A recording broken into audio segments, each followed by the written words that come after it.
Cool. And Jenny, can I share my screen? Is that cool? Yes, I'm about to make you a co-host here.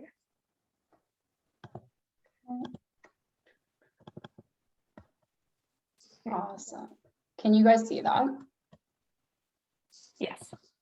Perfect. Okay, cool. Should I wait a couple minutes or are we good to go? No, we're good to go. We have everybody here, so.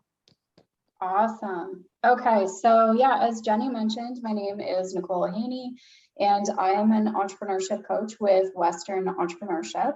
Sorry, we've rebranded. So it's the Morrissette Institute for Entrepreneurship at Western. So that's our new name. And so I'm just here to tell you guys, yeah, a little bit about who I am, what I do, and kind of what we offer at Western.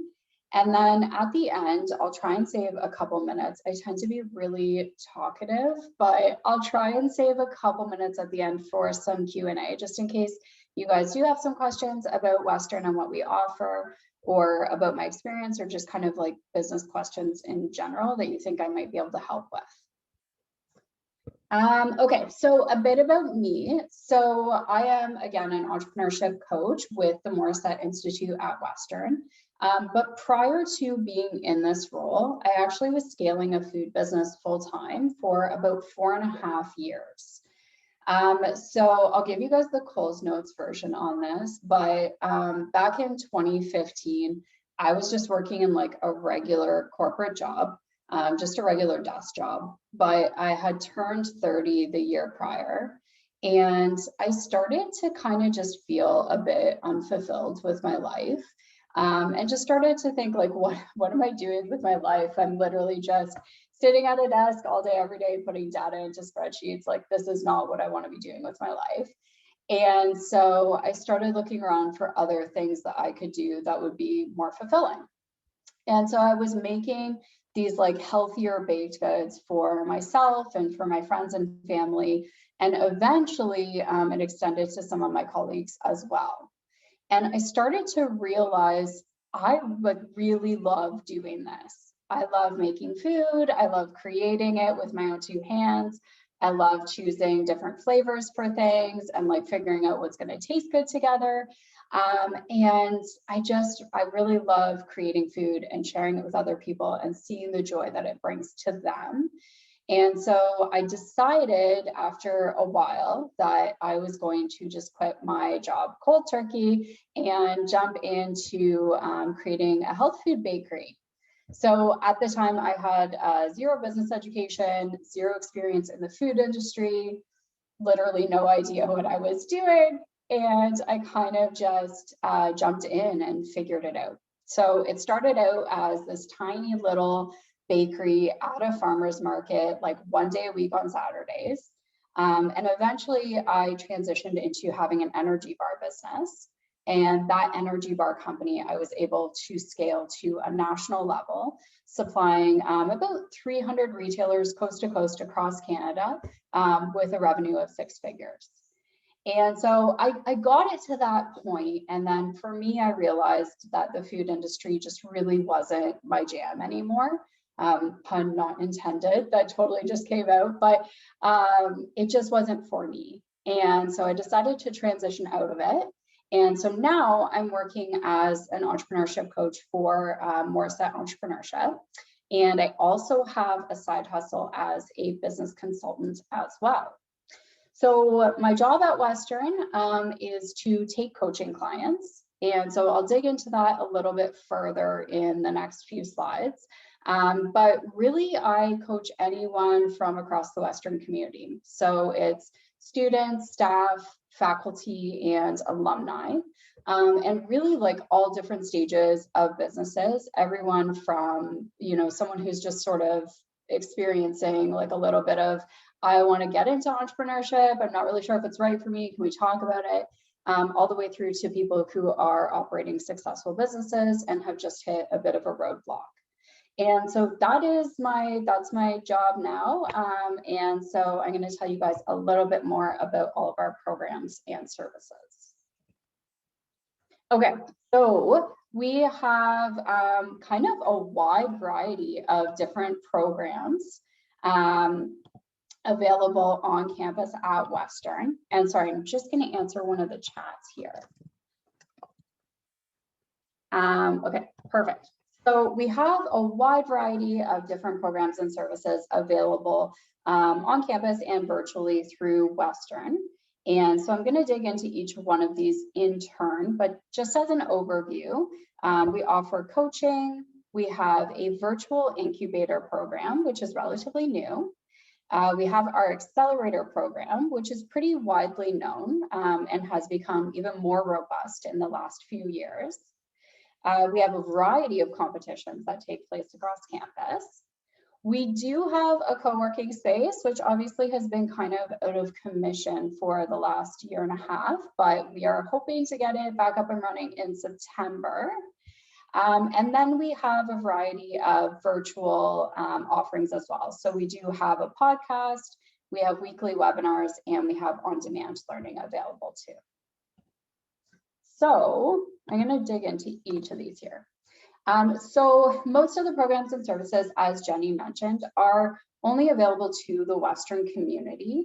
And so if you are a Western grad, or if you are considering attending Western in the future, these would be things that would be available to you. Now, we do have a few offerings and services that are available to the general public as well. I'll get to those at the end, but I'm going to just cover a few things first. So our coaching is, I would say, our most popular service that we offer. So it is one-on-one private coaching. It is 30 minutes in length for each of our coaching sessions. And right now it's done over Zoom. Obviously, when we get back in person, we're going to be doing some coaching in person as well. But I do believe we are keeping a virtual component also, so that we can reach more of our Western community. So again, I coach people from all different stages of running a business. So sometimes we get people in at the discovery phase. And so they come to us and they're trying to decide if entrepreneurship is right for them. And so we can talk to them a little bit about what it looks like to be an entrepreneur, some of the myths around being an entrepreneur, some of the things that are true, and kind of figure out, like, is this the right fit for you? We also get people that come to us at the ideation stage. And so this is when they're trying to choose a business idea to pursue. Most often we get people coming to us at the startup stage. So this is when you've already chosen a business idea to pursue, and now you're starting to think, like, okay, how do I actually do this? How do I actually get this off the ground and get it moving along? What is the next step here? And so we can walk you through a step-by-step process that we have as to where you need to go from ideation all the way through to launching your business. And then lastly, again, we do work with established businesses as well. We offer them mentorship, guidance, and advice. And again, it's available to all Western students, staff, faculty, and alumni. Okay, so our virtual incubator program is our newest program. We're super excited about it. So this is meant for those early stage startups that are looking for guidance on what to do next.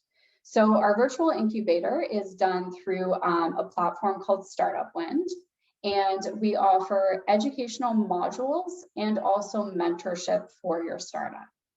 So it's done completely virtually right at this point in time. And we get you onboarded onto Startup Wind, and then it's completely like self-directed and self-led from there. Okay, so next up is our Morrissette Accelerator. So this is an accelerator program that is meant for a bit more later stage businesses, like not quite the ideation, like early stage. It's when you've taken a few more steps and now you have your minimum viable product, and you have a little bit of market validation under your belt. So you've talked to some potential customers, you've done some interviews or some surveys, and you might have gotten your first few sales for your business. So this is where we're looking for businesses to be at when they enter our accelerator program. So we do have 3 cohorts available for our accelerator, one in the fall, winter, and summer. So the fall and the winter cohorts are open to all alumni.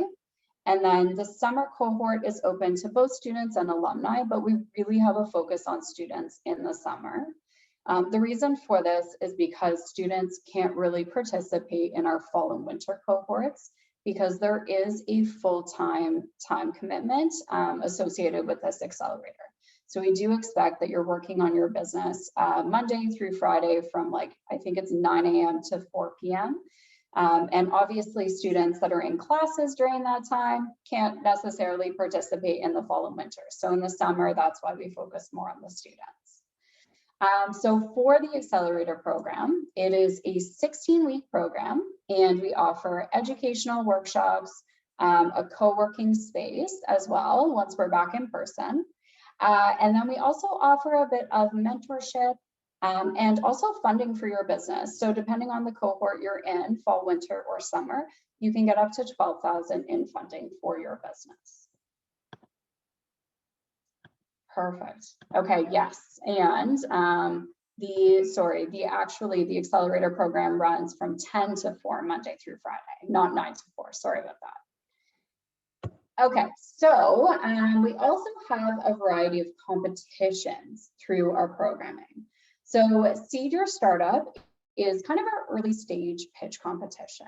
So the Seed Your Startup offers you the opportunity to pitch your early stage business to a panel of judges.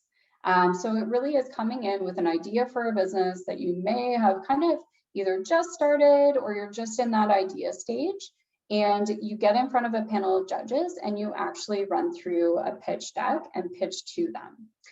So you do have the opportunity to win up to $2,000 during this pitch competition.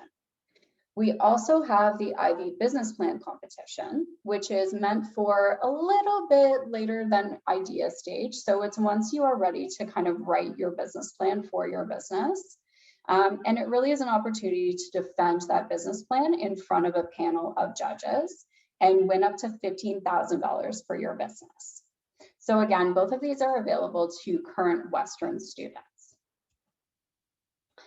We also have Amplify and the Western Angels Demo Day. So Amplify is an entrepreneurship competition that aims to reward and help investor-ready Western ventures. And so you are competing for prizes up to $3,000. And then the Western Angels Demo Day is the secondary piece to Amplify. So Amplify is first, and then the Western Angels Demo Day, 5 selected teams from Amplify move on to this second round. And so then in this demo day, you compete for actual investment into your business from investors. So it's actually very cool. It's relatively new programming that we have with us. And so we're all really very excited about it. Okay, so we also have, again, the co-working space that I mentioned. So this is an in-person co-working space on campus in our student services building. So this is a place where students, staff, faculty, or alumni can just drop in to work on their business or chat with other entrepreneurs, or sometimes just ask casual questions. So myself and the other business coach, Josh, are always working out of this space. And so if you do drop in and you have questions about your business, you can just kind of come and chat with us as long as we're not in another meeting with another student. Okay, and then lastly, we do have our podcasts and webinars. So this is the information that's available to the general public. So we have our Entrepreneur podcast, which is hosted by our Executive Director, Eric Morris, and Entrepreneurship faculty, Eric Jansen. We do have weekly webinars on topics ranging from, honestly, everything from like sales and marketing to investment and intellectual property. So anything you would want to know about your business, we basically have a webinar for it. And then we have our on-demand learning as well. So all of our weekly webinars are actually archived and can be listened to on demand. So if you guys did want to connect with us, if you have any questions about how you can get involved with us, you can visit our website at entrepreneurship.uwo.ca. or you can email us. So I've thrown up our general email inbox, which is just entrepreneurship@uwo.ca, as well as my personal email, which is nhaney@uwo.ca, and then some of our socials as well. So that's it. I know we don't have a ton of time for questions, but I'm going to stop sharing. And Jenny, you can let me know if I ran a little bit too late. No, you're right on time. You're perfect. We got a minute here before Phil joins us. So awesome. It looks like Abigail, do you have a question? I do. Just a quick one. So for the podcast and archive information, do you still have to be a Western student alumni to access that? No, not at all. So that's Okay. all available to the public. So you would just get that on our website. Awesome. Thank you so much. Yeah, no problem. Does anyone have any other questions?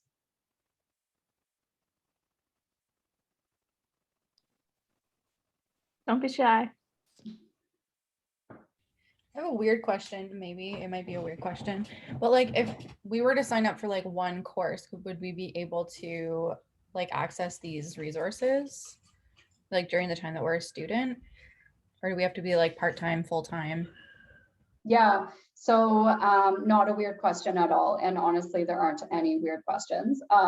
So absolutely, anytime that you are a Western student, you can absolutely access these services.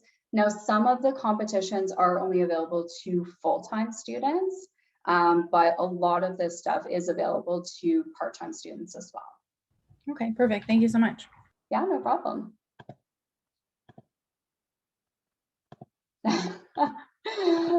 Awesome comment, Ashley. It's good to see you. All right. Well, if there's no more questions for Nicole, I think we'll let her get back to her day. But you're welcome to follow up with her. You got the contact information there, and it'll be on FOL as well afterwards. So you guys are free to connect with her then. Thank you so much, Awesome. Nicole, for joining us. We really appreciate it. Yeah, no problem, Jenny. Okay, awesome. Have a good day, guys. Great to see you, Nicole. Take care. Good to see you, Dave. Bye-bye. All right, guys. So now we have Phil Singeris from the Small Business Center joining us. I'm just going to let him in here.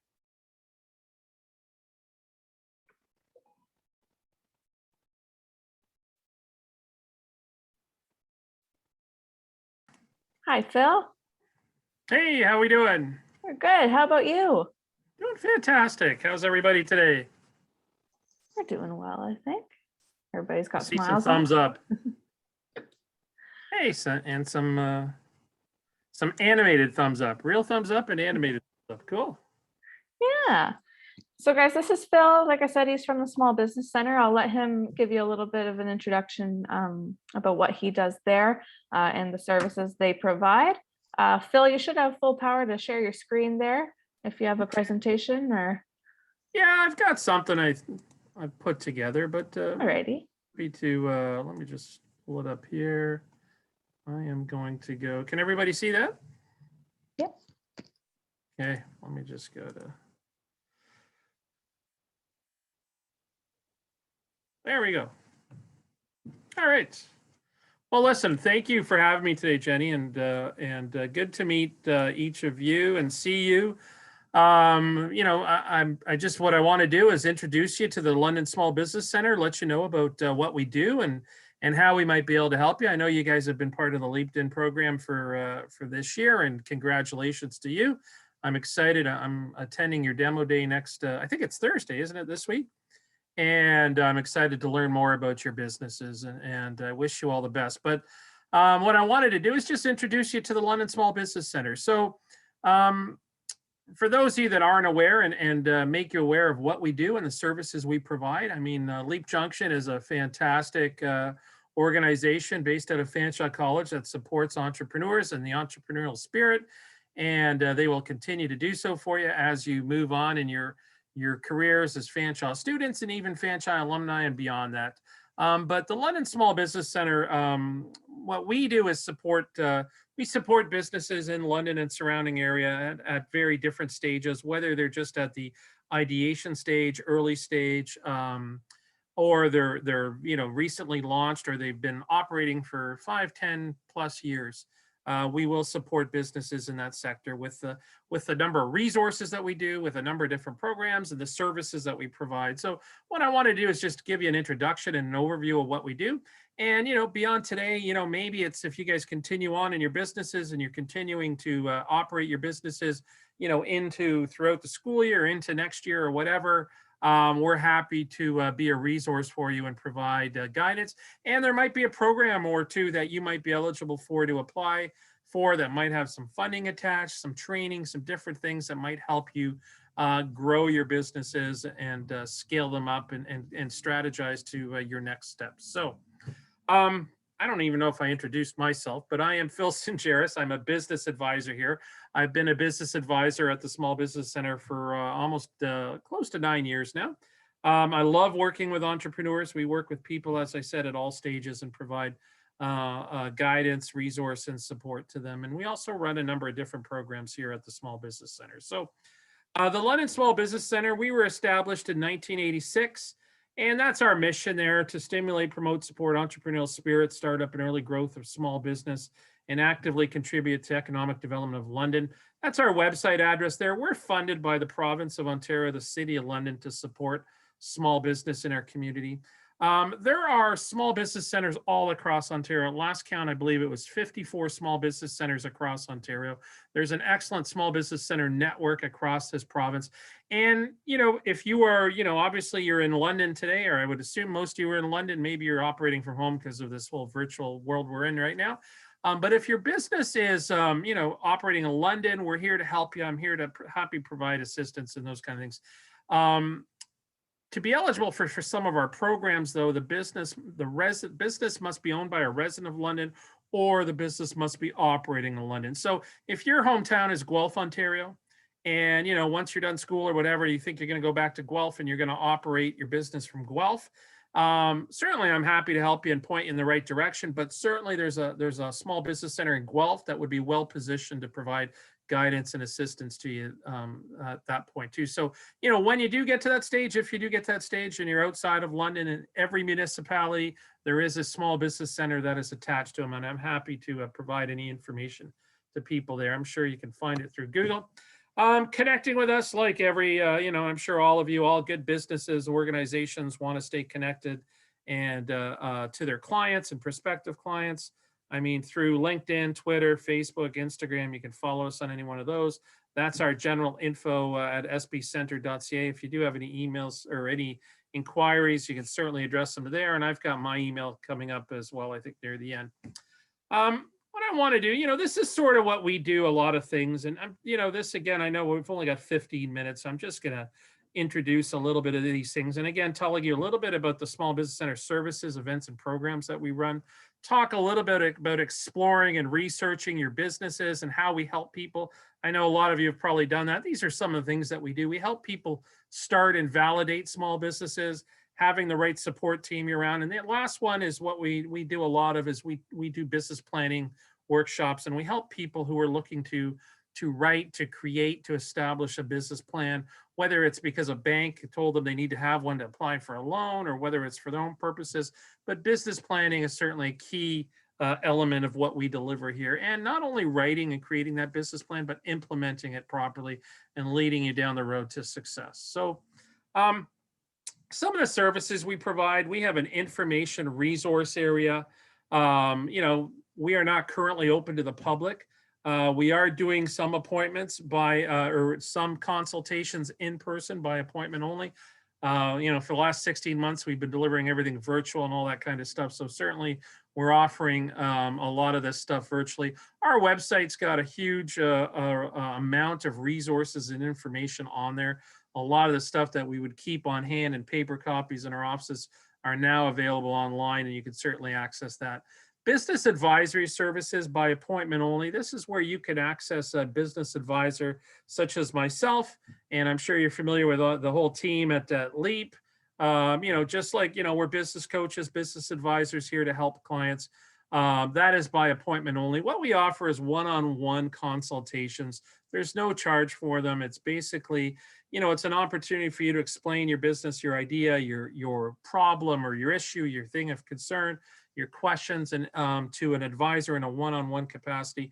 And it allows that business coach or advisor an opportunity to learn more about your business and provide guidance and help strategize what your best next steps would be. And then one of the other things we do are business plan reviews. So again, this is by appointment only. If you have a business plan, a draft business plan, something that you're looking to have reviewed by a business advisor, certainly that's something that we do on a regular basis. Before you take it to a bank or you want another set of eyes on it, we're happy to do that. That's by appointment only.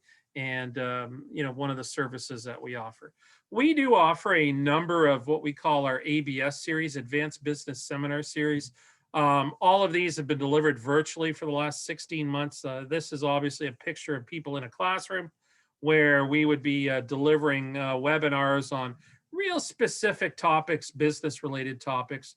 This one here, I believe, was an HST web seminar. It was a CRA representative that we had leading this. But, we call this professional development for entrepreneurs. Really about anything related to business, whether it's about marketing and branding, whether it's about, sales strategies. It could be about bookkeeping, could be about HR and hiring employees and those kind of things. Lots of different topics, increasing your online visibility. We had one a few weeks ago, working with Excel spreadsheets, making yourself, a lot of these things, they're generally, the online ones are generally 1 hour in length, 60 minutes. They're no charge, they're free to attend. And all this information is on our website as well. And if you sign up to receive our newsletters, you'd get a listing of all our webinars and things. We do also offer an access to professionals where you can sit down with an accountant or a lawyer. We also have an HR service in there as well. One-on-one 30-minute consultations. There is a cost to this. It is $20. Very well utilized. They're typically booked up well in advance. You're typically booking 3 to 4 weeks out. Certainly, they are for business related topics. There are some limits on what can, like a lawyer won't do a contract review or at one of these sessions or a lease review because that just entails too much. But, basic legal and accounting questions really introduced for the early stage businesses. Okay. Certainly a well-utilized series. This seminars, this is our business planning workshop. As I mentioned earlier, we do a number of different business planning workshops. We're strong proponents of business plans. I'm sure each one of you have done a business plan of some sort or a proposal. Maybe you did the business model canvas. I'm not sure exactly what you guys were working with they're all fantastic. And they've all forced you to plan and really think about your business, right? And I always equate a business plan to really thinking about planning and doing your research. Whatever you're doing in business, whatever stage you're in and whatever your next steps are being, you should always think about a business plan and planning it. It doesn't mean it needs to be a formal plan, well written with all appendices and all that. I mean, if you're taking something to a bank or to investors or those kind of things, you're going to need a more comprehensive structured plan. But really, I always equate it to like if you were going to take a trip to New York City for a weekend, you would have a plan. You would do your research. You would research how you're going to get there, what kind of hotels you're going to stay in, what kind of shows and activities and where you're going to eat and where you're going to shop and plan. And there'll be a budget involved and all that kind of stuff. That's where a business plan really sort of, the analogies are very simple or very similar. So, thinking about this kind of stuff, just these are the different levels we do our Think Business series in 4 different sessions. First one, business profile and market research. Then we get into marketing and sales, operation and startup costs, and then financials and wrap up. Generally, we break it down. It's been a very user-friendly approach, and we've had many successful clients come through this program with business plans. I want to tell you a little bit about some of the programs that we run. So we do run a number of different programs. Some of them have some funding attached to them. The summer company program, which is similar to what the program you're in, the Leaped In program, it is a program that will offer a $3,000 grant for students, full-time students between the ages of 15 and 29 who are in school in the spring and returning to school in the fall. It has to be a new business, something new. So if you've already operated that business previously wouldn't be eligible. So we get a lot of high school, college, and university students that are eligible for that program. Obviously, that program, it's ongoing right now. It wraps up at the end of August. Certainly something that many Fanshawe students and college students have accessed this year and in the past. Our Foodpreneur Advantage. Do we have any food businesses in this group, Jenny? Anybody? I love food businesses. What do we got? We got Ashley, who does baked goods. And then we have people who are starting a dairy farm as well. Okay. Cool. I believe that's it. Foodpreneur is a program.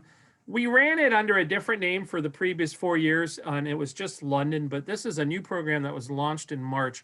It's designed to support businesses in the food and beverage sector, food and beverage manufacturing, not food service like a restaurant or food truck or takeout.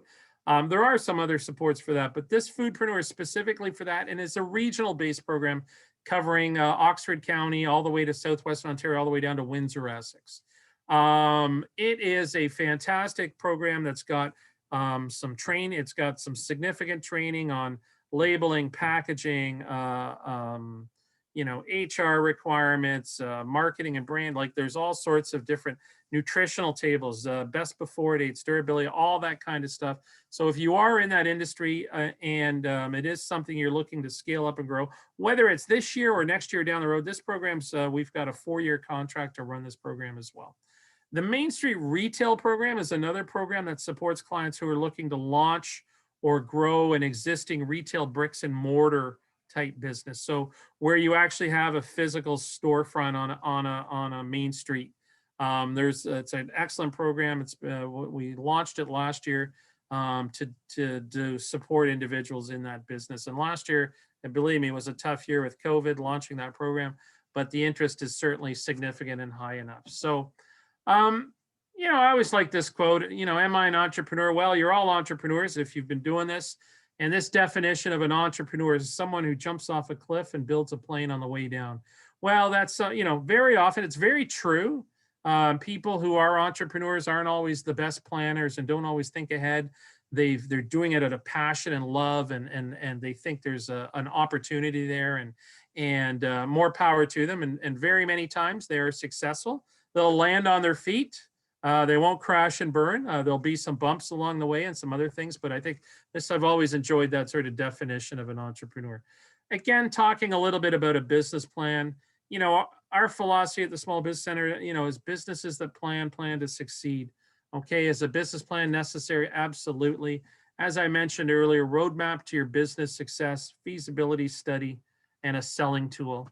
One of the reasons to develop it, and I think I've covered most of these things here, again, helping you provide measures, uncover potential weaknesses, identify overlooked opportunities, forces you to plan, and allows you to make informed decisions.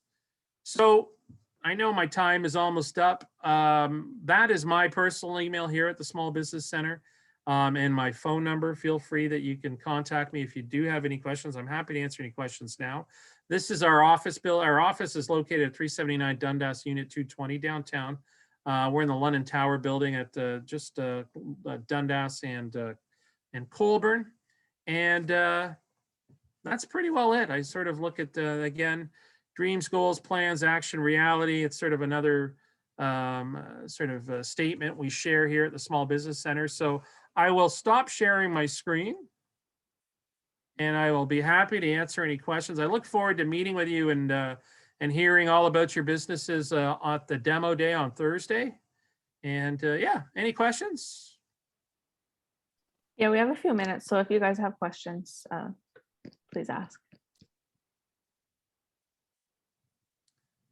I always take silence as that I was completely thorough and everybody got all the information they were seeking.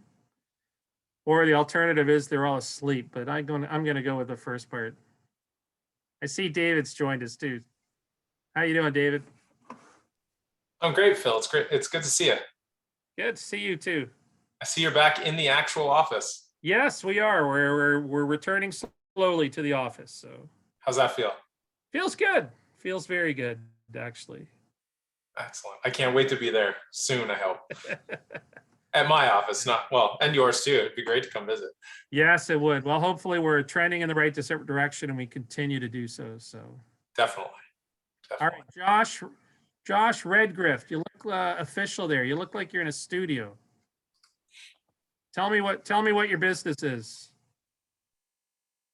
Or is that just a still picture? Oh, he left. Scared Scared him him. off. He might be having internet troubles. That's okay. All right. Who's the baker in the crowd? Is the baker here? That's me, Who's me? Ashley. Ashley. Tell me a little bit about your bakery or what your business is. So my business is the Mindful Co, and we're a vegan, gluten-free, nutrient-dense bakery. Okay. And actually, everyone on the call today has gotten a special delivery this morning, so they can tell you how delicious everything is. Well, not everyone. Yeah, everyone but Phil. Not everyone. Yeah. Sorry. Yeah, so I, ran into some dietary changes in my diet personally after I had kids, and I refused to give up the things that I knew and loved, and so I just find ways that I could make them. And now, so where are you operating out of, and where are you selling from? So I started my business during the pandemic. So I have a commercial kitchen in Old East Village, and then I'm just doing pickups and deliveries currently. So I don't actually have like a cafe or like a space. No. But you're not at a farmer's market or anything, are you? Not yet, no. Okay. It's on the radar. Awesome. Well, good for you. Yeah. Wish you all the best, and it's certainly something where we can. I'm happy to chat with you. I mean, you got great people there too to guide you and help you too. So there's lots of resources and supports. I had a question about that Foodpreneur program. Oh, sorry, my time's up. I gotta go. Oh. No, I'm just kidding. Go ahead. So I know you said that it's for people like more in the manufacturing, but like learning about the nutrition labels and packaging and stuff, that's something I'm still interested in, and just to kind of have in my back pocket. Is that something that I would be able to take advantage of? Absolutely. There are some startup seminars that we offer, and they're all online, and sort of the introduction to, which are free webinars. There's one specifically on labeling and packaging. They're starting up again in August and into September. I could share the website with you if you like. I'll put it on the chat. I do get your emails, yes. What's that, sorry? I do get the emails from the Small Business Center. Oh, and then, okay. And then usually Dave and Kelsey both also forward them to me. Okay. Well, there you go. So the Foodpreneur Advantage website is, that's where all the listing of all our webinars are coming. The specific scale up program, which is specifically for businesses that are operating minimum of 1 year, no greater than 5 years, that are looking to grow and scale up their business, they need to have a CPG, a consumer packaged good. So if you would have a packaged good that you would be selling either at a farmer's market, or you wanted to wholesale it to like a Remark or a Farm Boy or a Sobeys or something like that. There's lots of opportunities, and whether that's the way you want to move that's the direction you want to move your business into, maybe not now, maybe in a year or two or whatever, certainly something you can consider. That Foodpreneur program, we'll be running that. We've got a 4-year commitment to run that program, a minimum of 4 years. Hopefully it'll go longer than that. But so if it's not, you're not quite ready for it this year for the scale up program, but the startup series is certainly something that you can access. Awesome. Thank you. All right. Any other questions? Okay, cool. Well, thanks for having me, Jenny. Thanks. Good to see you, David. Thank you, Phil, for joining us. See my friend Josh logged back on. Yes, Josh just came in. I made it. I just ran out of internet somehow. I was asking you, Josh, your studio looks official there. What kind of business you got? I'm in a landscape business. Can you tell? Landscape business, but are you boring somebody's office or something? Or no, I kind of came out of the marketing side of things, so I still do some freelance video work on the side. and a lot of it requires narration and stuff. So I have a decent mic and a decent camera. Have you got a decent lawnmower? That's the question. We're getting there. It's still in the works. All right. Well, listen, thanks for having me. Wishing you guys all the best. Don't hesitate to reach out to us if you have any questions. And yeah, I'll see you hopefully all on Thursday. Yes, I was just going to say, we'll see you Thursday. Thank you so much. All righty. Take care. Bye-bye. Okay. Bye, Phil. Okay, guys, our next speaker is coming at 2. So I think what we'll do is we'll take a couple minutes now if you want to grab a drink or need to use the bathroom, body break or anything like that, and come back for like 1:58. And then we have the pre-recorded presentations that we can play after those. So if everyone wants to go and come back shortly, that's great.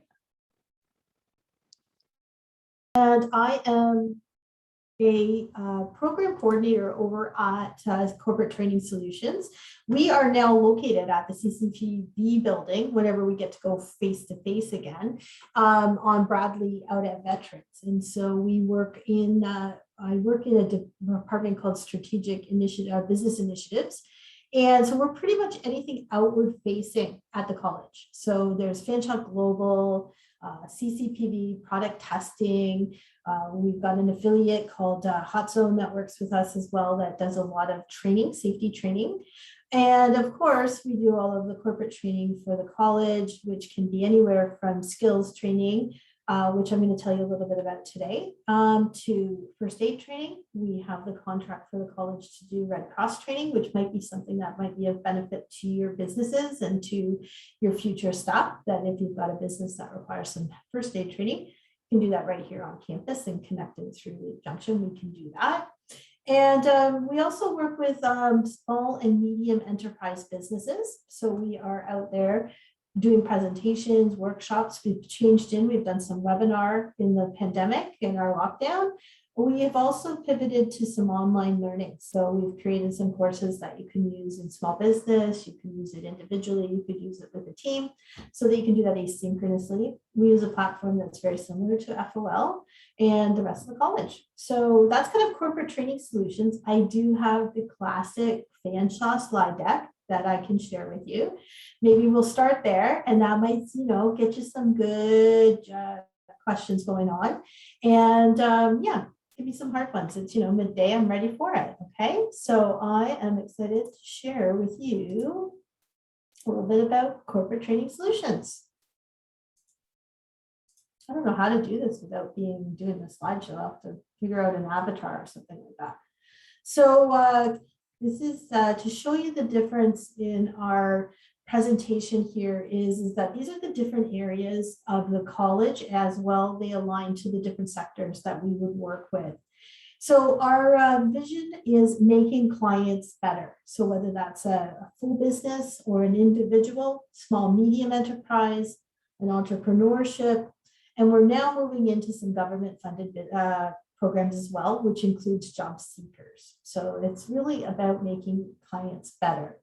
So our mission, which took some time to figure out, is that we enhance communities, employers, and individuals by assessing needs, building relationships, and delivering quality training and services. Again, this picture shows that we do have the transportation licensing division in corporate training. So if you want to do any of your licensing with AZ licenses, D and F, so those are the sort of the smaller trucks, sort of like an ambulance size. We've got those programs as well, and we support the programs, the paramedic programs here at Fanshawe. As well as we've got a new licensing program called A Restricted, which might be interested to you as small businesses because it's about those trailers that you have carry, like the larger, you have a pickup truck and then the trailers, you see them in construction businesses quite often. All your tools and everything are back there. I just saw a really cool baking one. The woman around the corner runs a bakery, and just very small bakery, and then she takes it to markets and she opens up the back, and so her trailer. So to be able to drive that trailer and the pickup, you do need to have an A Restricted. So that's something you can pick up at Fanshawe. And if you're a motorcycle enthusiast, we recommend this course. It's got all the safety features, and we know that that makes a difference. It's just started back again since the lockdown, since we're in stage 3. So we will be running motorcycle, and you'll see them all over the campus and in your neighborhood driving around. There's a Fanshawe truck, and then there'll be the cyclists behind. Everyone has a one-to-one in that course. It's super cool, so that you're connected in your helmet to your instructor who's riding with you, either behind you or beside you. So it's it's really one of the last motorcycle programs in Ontario. We're the last college to be able to host that licensing program. So both of those run through CTS. We have lots of information for technology. We work with partners in the community. So the technology and trades really, really a high priority for our team. We do a lot of leadership development for individuals and for the small, medium enterprises. And we've been really focused on some training with healthcare, very specific PD, professional development for PSWs specifically. So some changes in all of these areas because, of course, we've had some limitations. We used to do a lot of this face-to-face. We would either go to the client's business and run it there in their training rooms. We've been in hotels, we've been in parking lots, we do all of that. Now we've been moving into the virtual kind of web shop. So it's like a presentation we might do in a virtual classroom, or we use asynchronous methods on the LMS. Abigail, go ahead, just open up your mic, feel free. Sorry to interrupt you. I'm just curious. Are we supposed to be seeing slides currently? Because it's on like the second slide right now. Does it say making clients better for you? Yes. Yes, it's the same one. I haven't moved forward yet. Sorry. Okay. I just wanted to make sure because you were talking about other things and I was like, wait a minute, should we be seeing things? So I just that you can see our motorcycle guy there. That's pretty much it. But thanks for that. Okay, no problem. I'll change it for you just to make sure. Can you see this one? This one's again, the pictures again. And this is where the licensing is there. We do forklift and some other really specific licenses upon request. So again, small business could benefit, your entrepreneurships could benefit from some of these licensings where you might take it as individuals. And depending on what your business plans are and where you want to be, it might be great to be able to train your whole team, and having your connection through Fanshawe, through Leap Junction, really, really awesome that we could make that connection.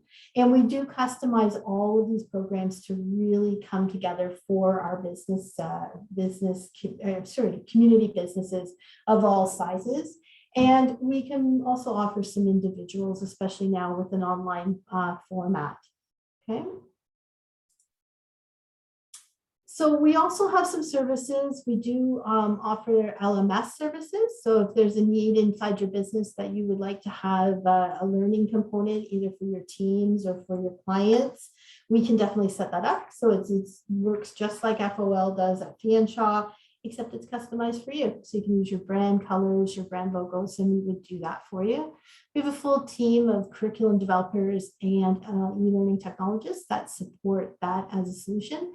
We've currently got about 4 different clients that we work with the LMS, and we work with many partners in the community to deliver their content on the LMS. This is probably our biggest growth area in the last 16 months, is we've moved many people's products to using the D2L break space. We've done some research and market analysis. We are partnered because in strategic business initiatives, it also includes institutional research. So we have a team member who bridges both departments. And so we do a lot of research, market analysis. There's data and analytics and reportings. We do that through a focus group process, which we have converted to online. We use IR to help us create surveys. We have breakout groups. We have a formula that seems to be working really great with our program advisories. And we've taken it to the city of St. Thomas. We've used it with some private businesses as well. And we are always up for some strategic planning, because under SBI, we also have a lot of data research and support from all of Bruce Smith. That's his kind of umbrella there. We've got lots of teams that can come together to provide you with some strategic planning skills as well. When I was coming today, I thought, okay, I'm going to show this slide about our external partnerships. It's one of the things that I've spent a lot of time with in the last year. is connecting with businesses in the community. We work on a 50-50 kind of basis with what can Fanshawe CTS do for you and your business, what can you give to us? So I'm going to use this one here, the CCLC Intercultural Competency Advantage Program was created to deliver some really great intercultural communications courses, systematic discrimination, those kinds of projects. And it was always delivered live. And the guy, the Michele Manicoce, who designed the whole program, he would present it and it was amazing. But it was really insightful of him before the pandemic, about 6 months before, we took his content and we put that onto the LMS. He's got it voiced over, we've got video, we've got interactives that he used there. And now he's able to use that content asynchronously, or he now does a Zoom class and then he would use that as some homework there. And it was really, again, I always like to say it was kind of with great forethought that he did that. And the way we worked was he brought the content, we brought the LMS, and then we have a new product to sell. So there is some opportunity there. And he's a social enterprise. So that Intercultural Competency Advantage Program is a social enterprise. So it's kind of a great idea. Gasparotto Group has gone from a very small business that was run by two guys, retired military who worked with President Devlin, and they created this action leadership group. Again, they had all this content. They were used to traveling across the country to present. Pandemic, they can't fly. So what they do is they move their product onto the LMS, and we did a 50-50. We present all their material on the LMS and they sell it to their clients. And now they do a Zoom situation. They go through the scenarios. One of them is really great, the crisis leadership, really, really well done. And you can see all of that on the CTS website.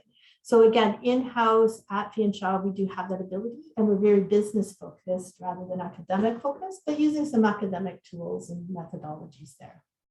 Probably where we've pivoted the most, the biggest changes for us in the last 16 months is government funded programs. So the Ministry of Labor, Training and Skills Development has a project called Skills Advanced Ontario. It's for job seekers, especially job seekers with barriers who are having a challenge getting employed, not just due to the pandemic, but in general. And then employers who have this great, huge need for large workforces, but they seem to have no success in keeping those places employed.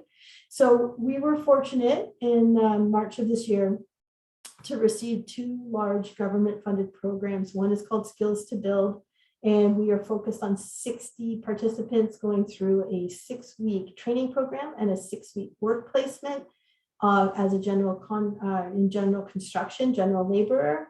And then we have the project, which is my baby, is what I spend all my time doing, is Skills to Care, the supportive care assistant. So not quite PSW, but there to support long-term care, the development services sector, community living.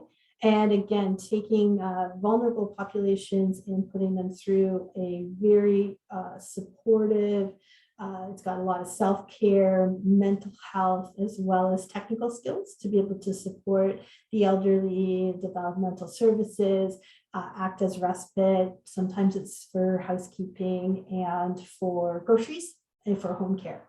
And they have a 4-week training program, 100% online, and then 4 weeks of a work placement. And we're hoping to act as the bridge between people who are struggling to get jobs with industries that are struggling to get employees. And so Fanshawe CTS is active in partnership with Community Employment Services here at Fanshawe to be able to deliver these two programs. So the construction one is underway right now. The 3rd and 4th cohorts are in session.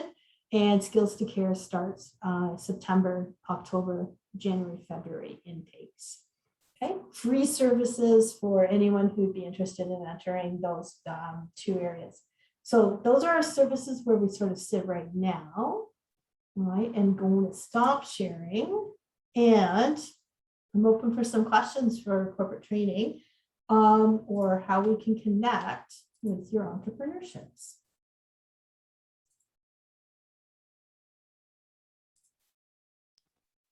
Heather, I'm not sure if you mentioned this, but because it's corporate training, is there a minimum requirement for participation? It's all customized. So if you had a small group, then you would just get a custom. We would work with we have a business development officer who would just work with you, talk about the product. You can customize it for, lots of our projects are around 6, just because it makes for a really great group. As you can see, we got a good group going on here. But what we would make that custom for you, Rachel. Okay, thank you.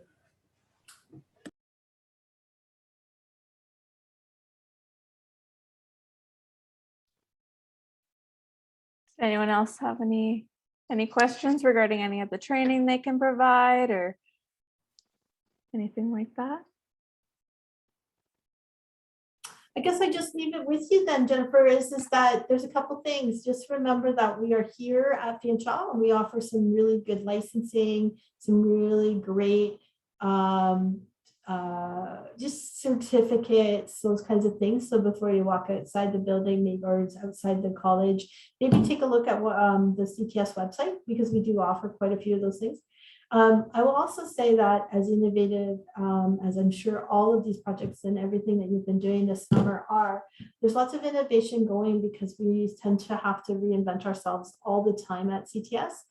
So we're always looking for a new hustle, and we're always looking for good partners from within the Fanshawe community.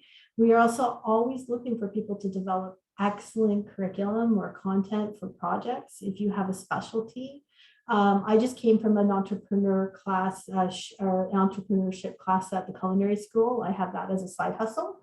So we cross over into all kinds of things, but writing content and delivering programs that aren't academic, so there's no marking. So we would always be presenting that, but to skill development programs and job seekers, we're always looking for great facilitators who have street cred, who have experience, have something that you have a hustle that we want to talk to you about. And that it really, right now we're into construction and healthcare because those are 2 big needs, but we've been into women in leadership. We have had action leadership where we are going to go out into nature and do those kinds of things, just wherever sort of our ideas and inspirations come from. So if you've got something and you think corporate training could help, it never hurts to reach out. Go through our website at cts@fanshawe.ca. Somebody will connect you with the right person, and we'd be happy to take your questions and maybe come up with a partnership. It could be through a specialty facilitator or project. It's always great to just get to know the resources we have on campus. Awesome. Thank you so much, Heather. We really appreciate you joining us today. Thanks so much, guys. Good luck. Have a great time. Thanks.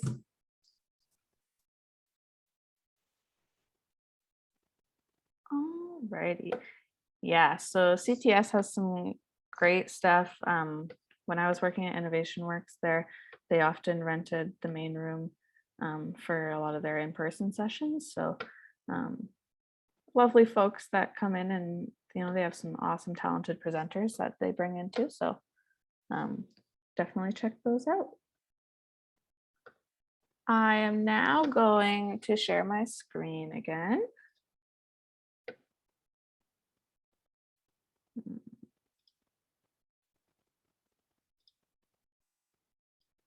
This time, we're going to play a video presentation from Dr. Colin Yates from the Center of Research and Innovation at Fanshawe.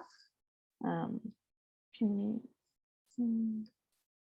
hang on just a moment? You guys can see that okay? Yep. Okay.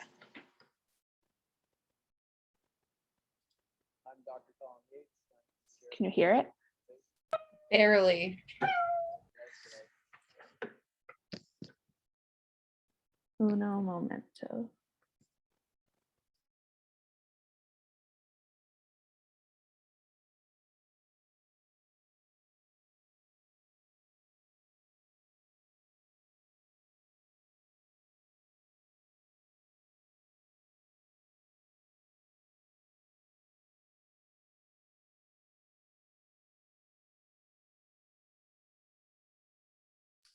Nothing is happening. Okay, one sec. Did you hit the optimize for video clip button? Pardon? Did you hit optimize for video clip? When you go to click share screen, you may have to click that and it switches the audio a bit.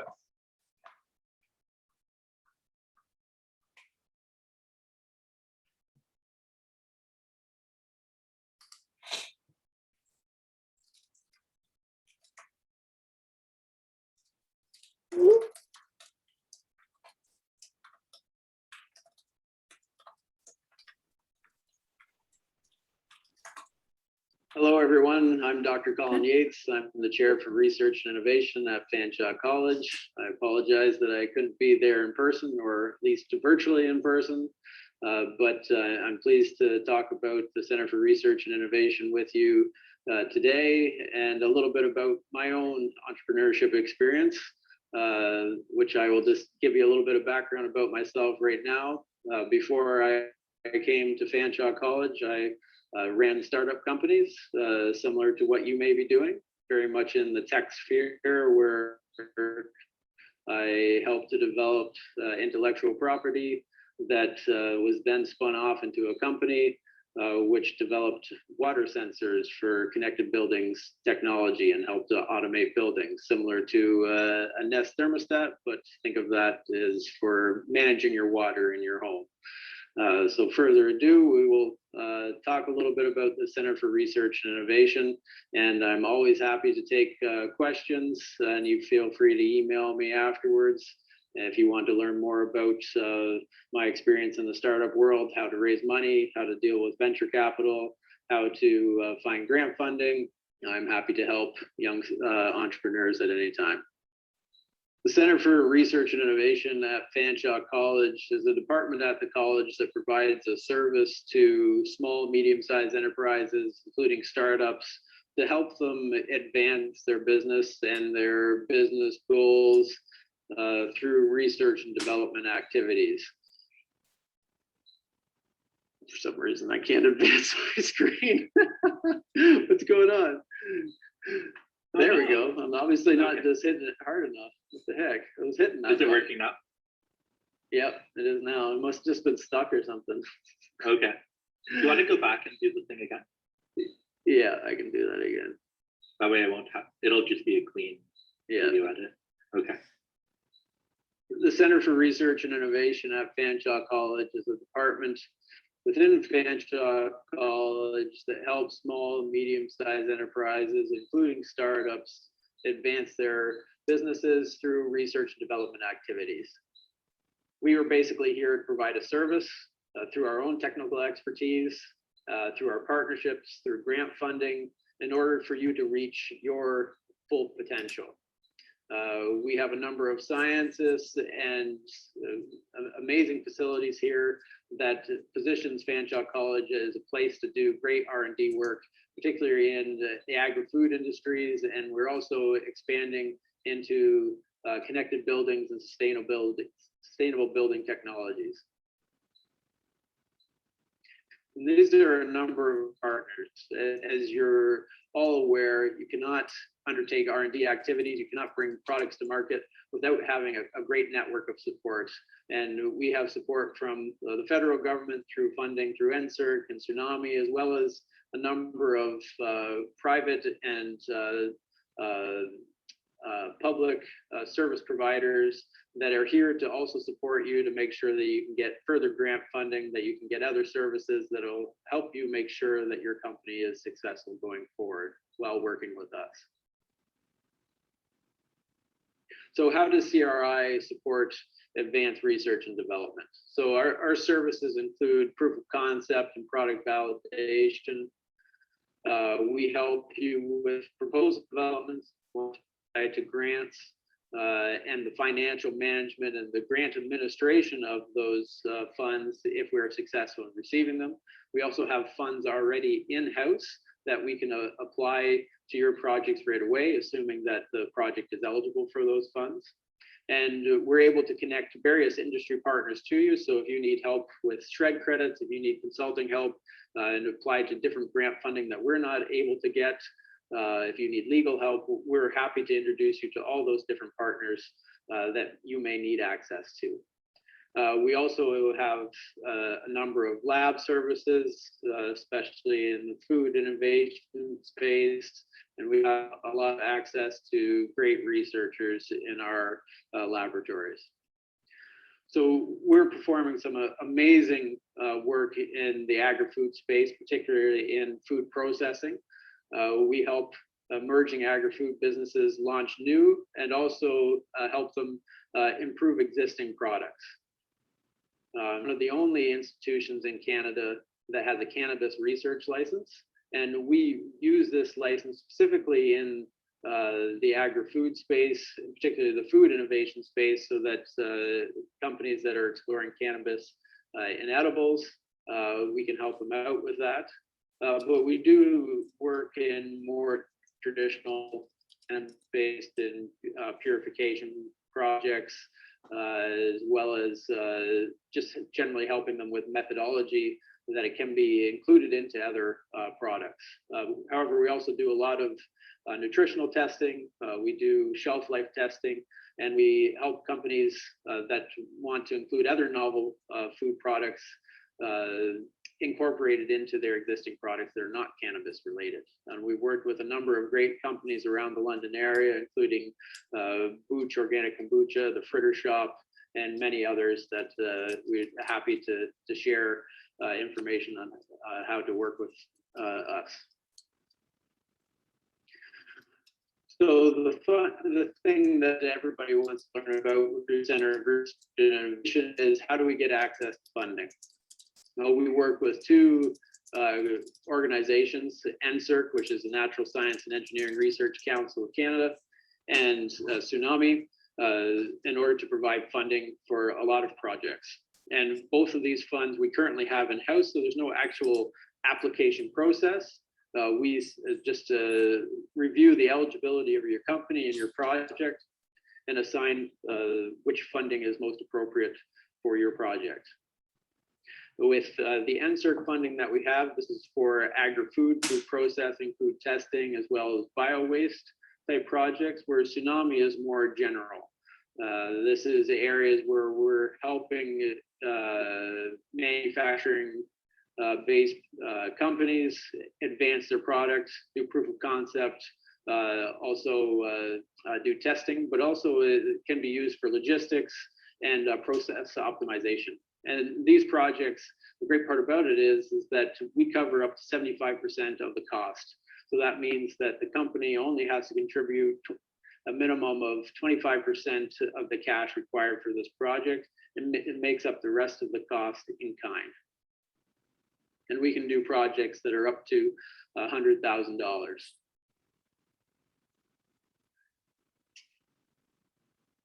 So CRI is here essentially to help you move your company forward.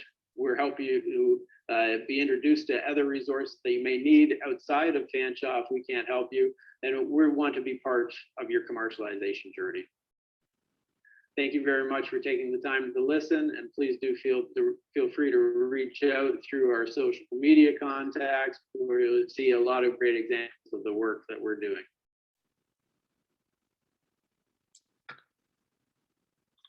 Alrighty. So, okay, stopped. So that was the Center for Research and Innovation. They do send their sincere apologies that they couldn't be here live and in person to answer any questions.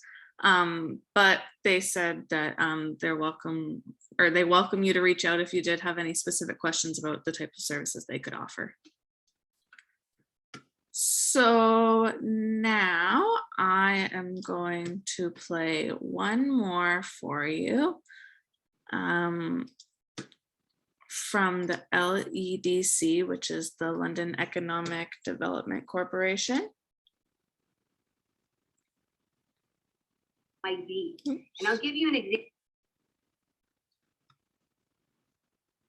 And I apologize for the poor audio. I mean, I'm glad you guys can hear it, but my computer's having issues sending the sound. So you're receiving it on my mic. Where are we? Okay. So.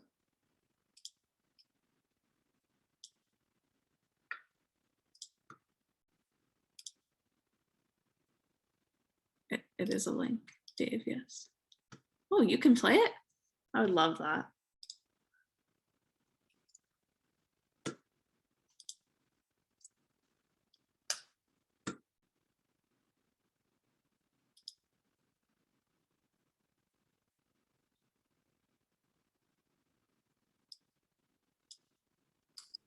The link you sent me, it starts into the video. Is that where you wanted to start? Yeah, starts at 45 seconds.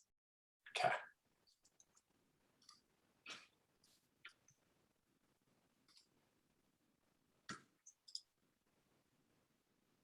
There's just a part where the guy's microphone isn't working, so I just sent you the timestamps if you want to skip 40, that. the link started at 4 minutes. You wanted 40 seconds? Yeah, 45 seconds, sorry.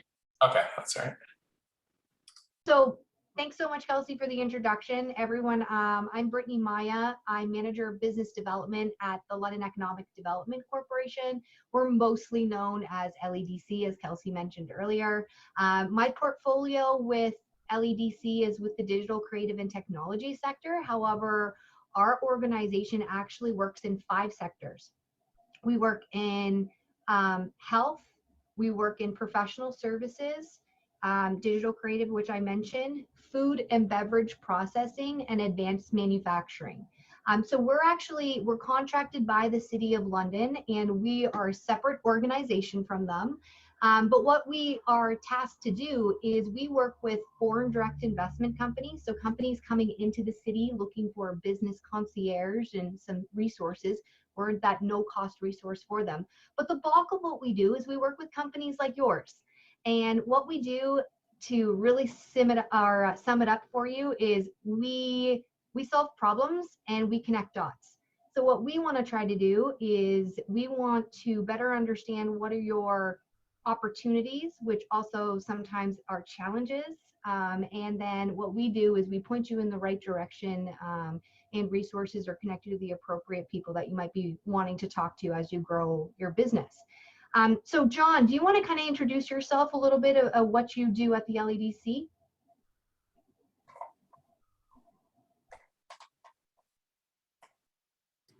We can't hear you, John. So while John figures out his audio, oh, you're on mute. And I can't unmute. Oops. Jenny, you want me to skip this or keep going to 5:25? If you put it at 3 minutes and then it'll go, and then let it play till 5:25. Mute you. A little bit about John and I. John was one of the individuals who helped start the organization Biz Inc., which is now Leap Junction. So John has been a serial entrepreneur helping companies like yours for years, since 2010, I want to say, and probably way before that, unofficially. And so I used to manage the facility there. I was at both Western and Fanshawe, and Western is now Propel. So we've been working in the startup ecosystem for a long time. However, we now focus on scale-up companies because we have lovely people like Kelsey at Leap Junction doing all the startup side. So we're not business advisors. Well, John is. John's more of a business advisor. I'm not. I'm more of that business resource. John, do you have some audio? You have no audio. Maybe try going out and then coming back in. Okay, so what I'm going to do is I'm going to share a quick slide with you. Just to give you a quick overview of what's going on in London. And then what I really want to do is I want to better understand who's in the room with me today. Kelsey sent me some profiles in advance, and I've written them all down, and I think that there's resources for all of you. So I'm really excited about that. And we're happy to connect with you one-on-one. Either after this session, we can book a meeting, and we can meet for a half hour. You can tell us more about your business, and we'd be happy to answer any questions that you have and kind of let you know of other organizations that might be able to support. What we like to do at LEDC is we like to better understand what are your products and services. And going back to that, we solve problems comment that I made earlier is if we're talking to a company and they say, we're looking for XYZ, and I'll give you an example there. And I don't know if the person's here today, but there was an interesting business that I saw around ceramics and light designer. Are you here on the call today? Hi. Yeah. So for instance, yours is really unique and really niche, but at the same time, I'm working with film companies all the time, and we're creating a film strategy right now for the City of London. I might have a video production company come into town saying, we need some really interesting lights. Okay, Jenny, where am I skipping to now? 6 minutes, and then you can let it play till 15:50. Okay. Try that. But you have to unmute yourself.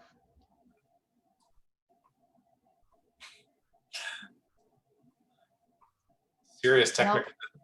Okay, try going through the test speaker and microphone, and I'm going to go through a quick slide. Yeah. Okay, so I'm going to quickly just let you know what's going on in London, because before I was actually working my position, I actually didn't know a lot of the things that were happening in our own backyard. So I'm really excited to kind of share that with you. So I'm gone over here to a PDF. Can you all see my screen? Just do some nods. Awesome. So I briefly went over in a nutshell that we're a no-cost business resource for your company. If you're looking for a resource, or you're looking for connections, or you're trying to get an overview of what's going on in London, you can let us know, and we will answer those questions. We customize all our conversations, so based on what you're looking for is how how we'll change the conversation based for your needs. So one thing that I wanted to promote on this slide is a lot of people don't realize we went from being the 5th fastest growing city in Canada to the 2nd fastest growing city in Canada. I just wanted to highlight that. So you are currently right now building your business in the 2nd fastest growing city in Canada right now. Lots of opportunities are happening here. That's one thing that I wanted to kind of pull from this slide. There is a PDF that's going to be shared with you. I don't know if it was shared before or if it will be shared after, but there's a ton of more information that you'll have, but I'm not going to get into that while we're here today. So we're a connected city. I'm not going to spend a lot of time in that. One thing I do want to let you know is that we do have a diverse population. So we have a lot of people coming into the city that speak over, I believe, 120 different or 140 different languages. And we're pretty competitive because of our housing costs. So I just like to say that because a lot of people think that they have to move to Toronto in order to have a successful business. And we actually find that a lot of people they're coming from Toronto to be in London and run their successful business here.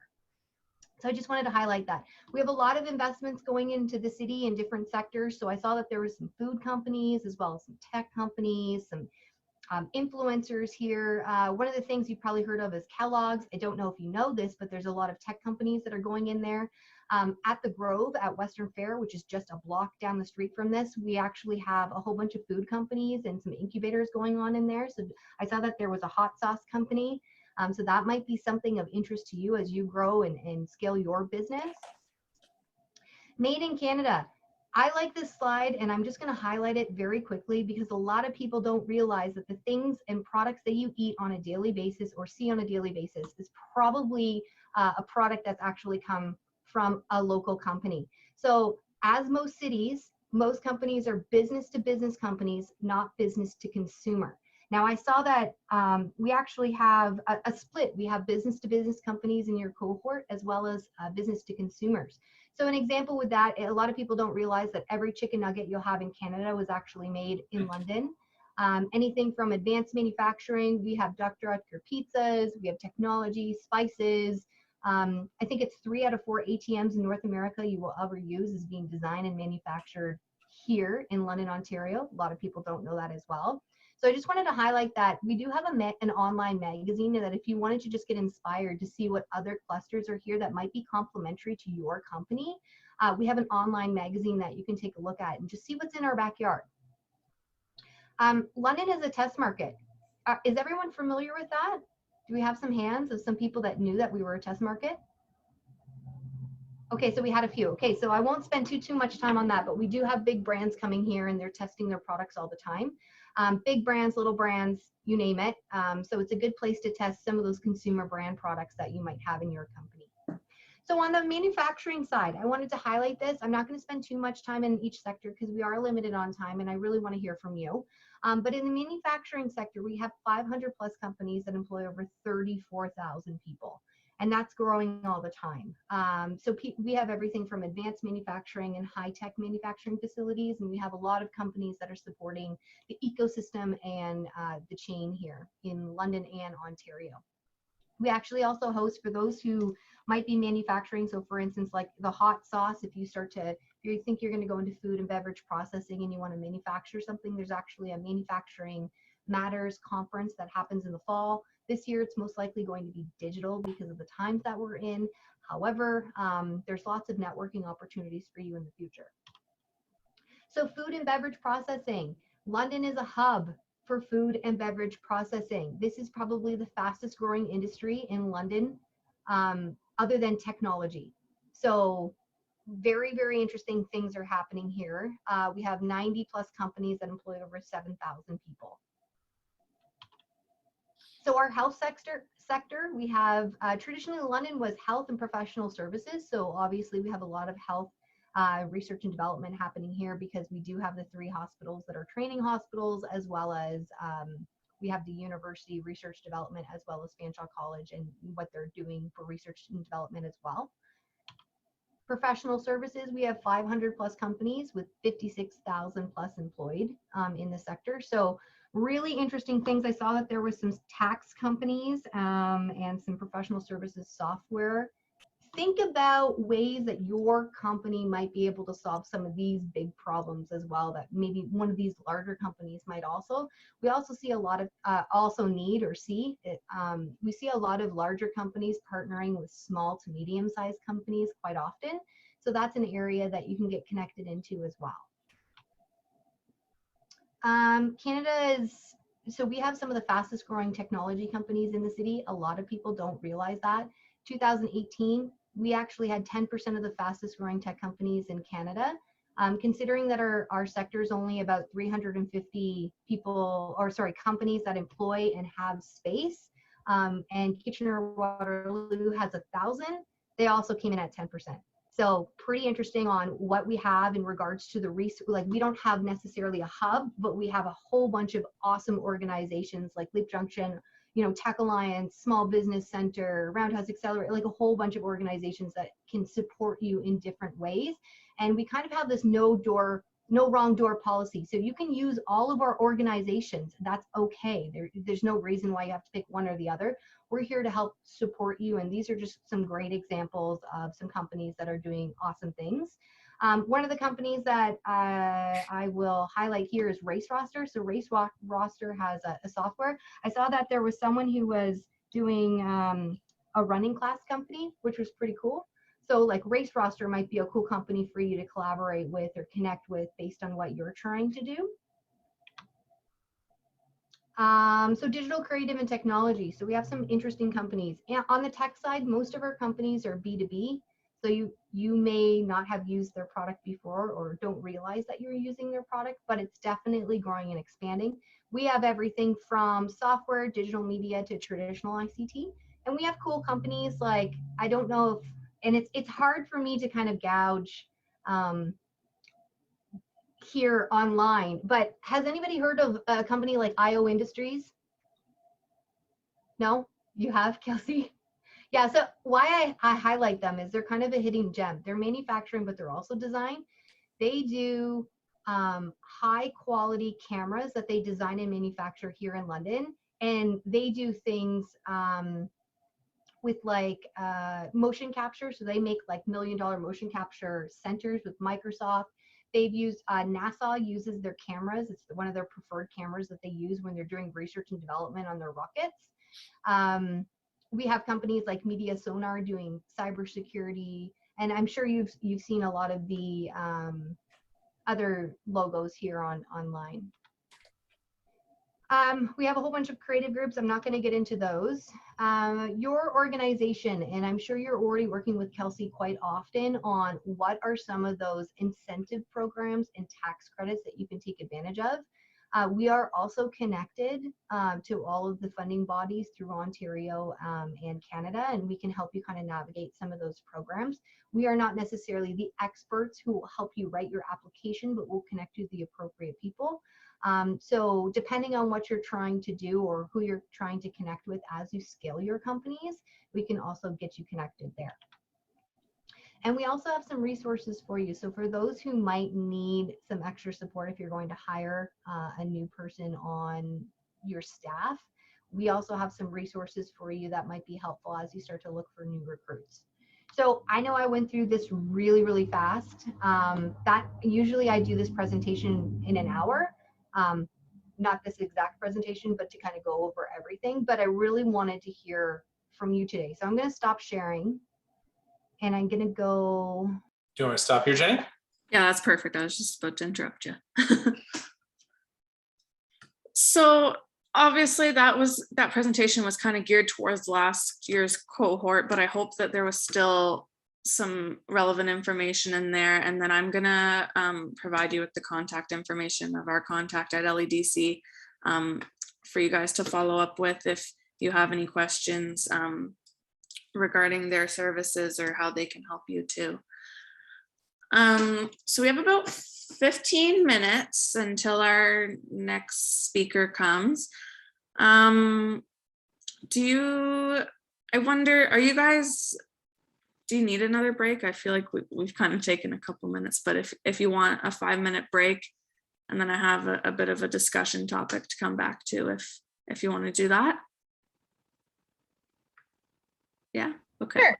So if everyone comes back at 2:50, and then we'll just have a quick 10-minute chat before the next presenter. I am going to hit record for this. One thing that we've kind of talked about just mostly in the last week, just as we're coming to an end, is kind of, how we've obviously supported you and you've supported each other. I just kind of wanted to go around and, if each of you want to share one moment or one thing throughout this program that has had a significant impact on you. I know you're all rolling your eyes at me, but but just for testimonial sake, we're going to get some of those from you officially, but just any fun moments or any things you want to share about our time together.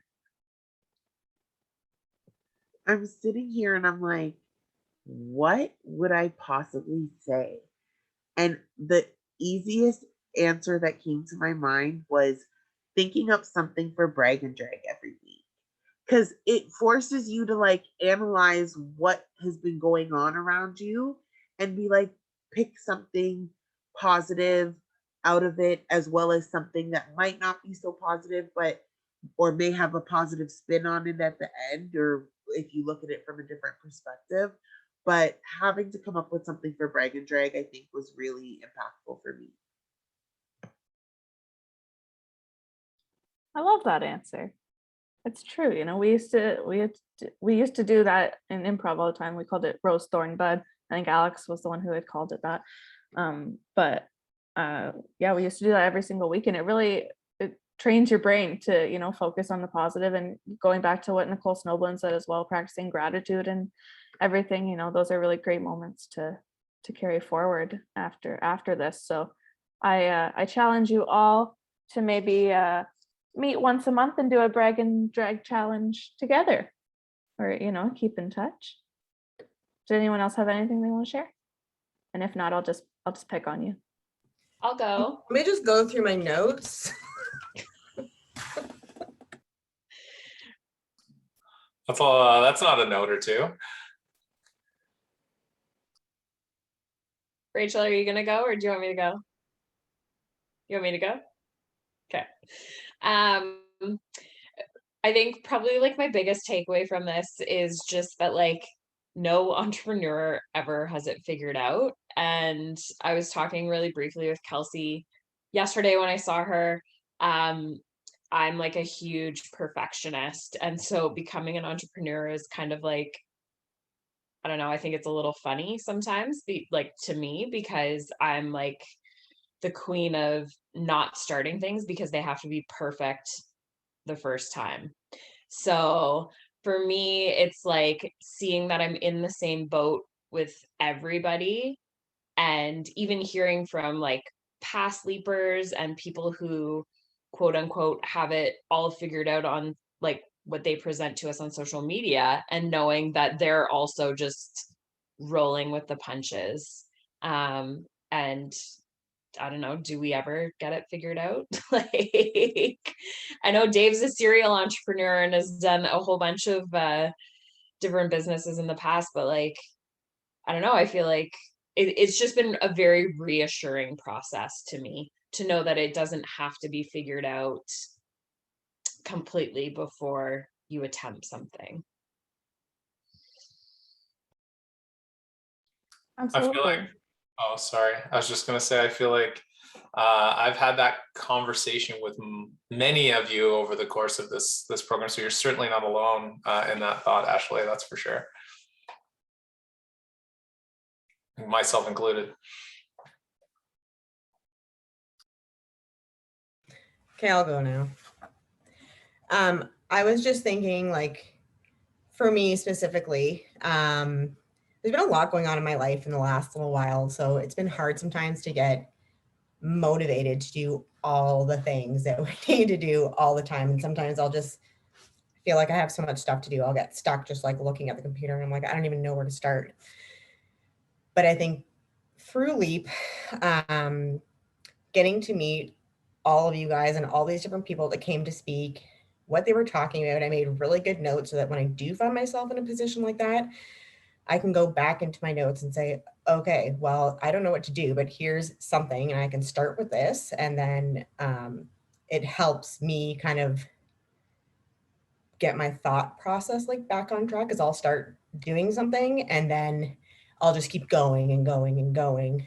And then the next day I'll be like, well, I don't know where to start again. But it just gives me a better pathway to kind of follow to figure out where I'm at and where I need to go.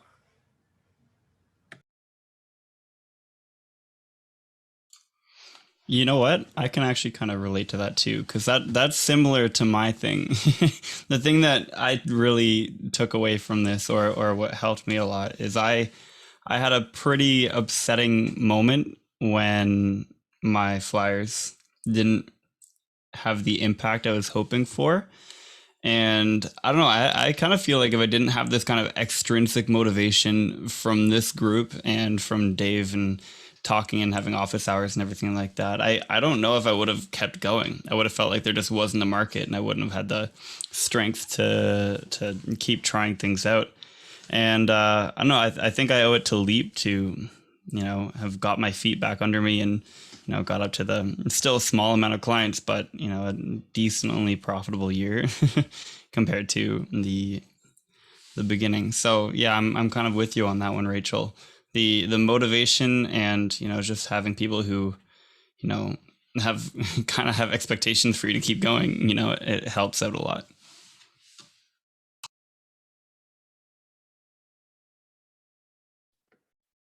Well, thank you, Josh, and everyone who shared there. Yeah.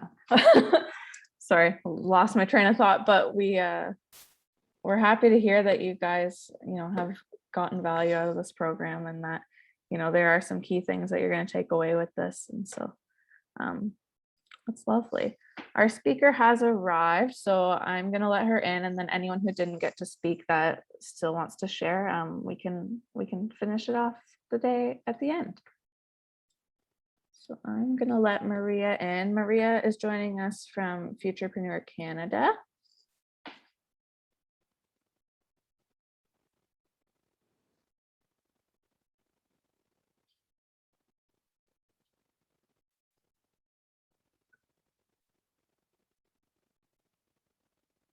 Hi, Maria. How are you? Hello. Good afternoon, everyone. Welcome to our final week of Leap In, our business accelerator here. We're pretty excited to have you join us. Thank you for having me. Yeah. So this is Maria. Like I said, she joins us from Futurpreneur Canada. I'll let her introduce a little bit about herself, And Maria, you have the power to share your screen if you have any slides or anything you want to share with us. You're good to go that way. Perfect. I'll do that right now. Thank you very much for having me. So my name's Maria. I am the Business Development Manager for Futurpreneur, kind of more in the Southwest Ontario area. Can you see my slides right now? I just said, I see Maria has, oh, yeah, there it goes. My slides are up? Okay, perfect. Awesome. So I think I might have been frozen there for a little bit, so I'll just repeat what I said, but I'm the Business Development Manager for Southwestern Ontario. So that's anything from kind of like the Oakville area over is the entrepreneurs that I help support. To give you a bit of a rundown, so today I prepared a little bit of a presentation. I go into kind of what Futurpreneur is about and all our programs, some of the resources that we offer, and I'll chat about some upcoming events that we have and close off with any questions that you guys might have. So in terms of what Futurpreneur is, so we are a national non-for-profit organization.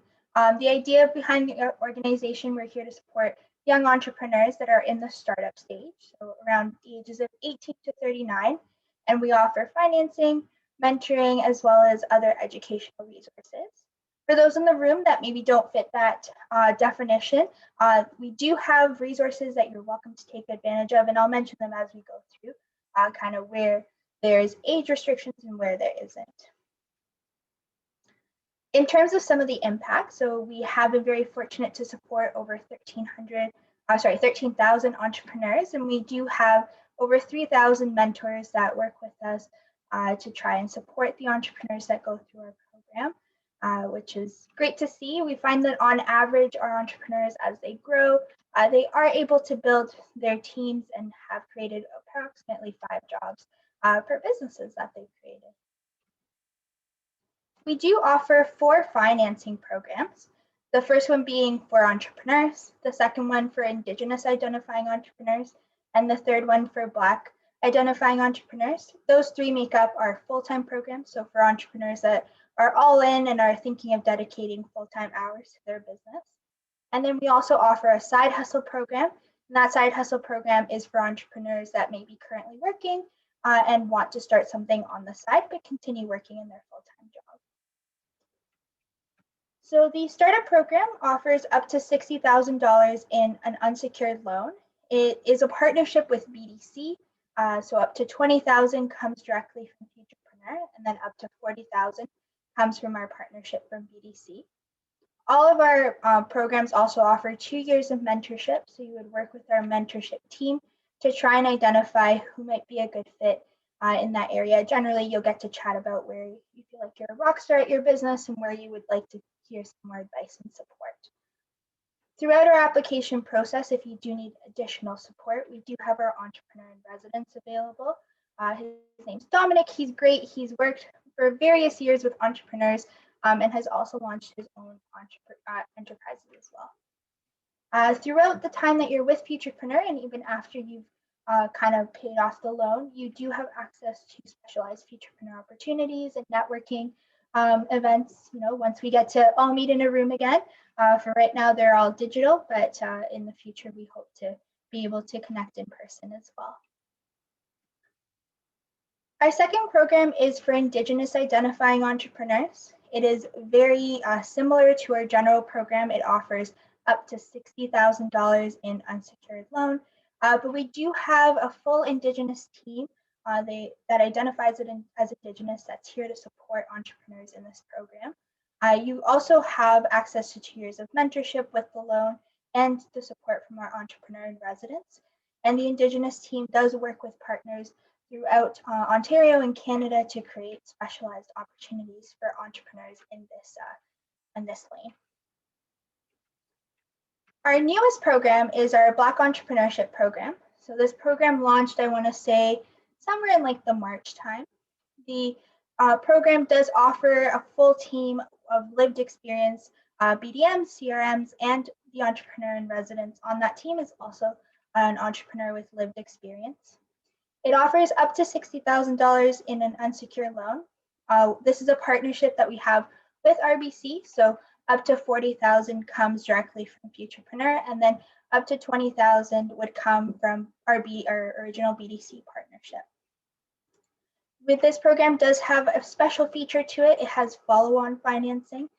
So essentially what that means is 2 years down the road, you get accepted for a program, and then 2 years down the road, the business is doing really well, you're growing. If you, at that time you need additional financing, you can apply through Futurpreneur.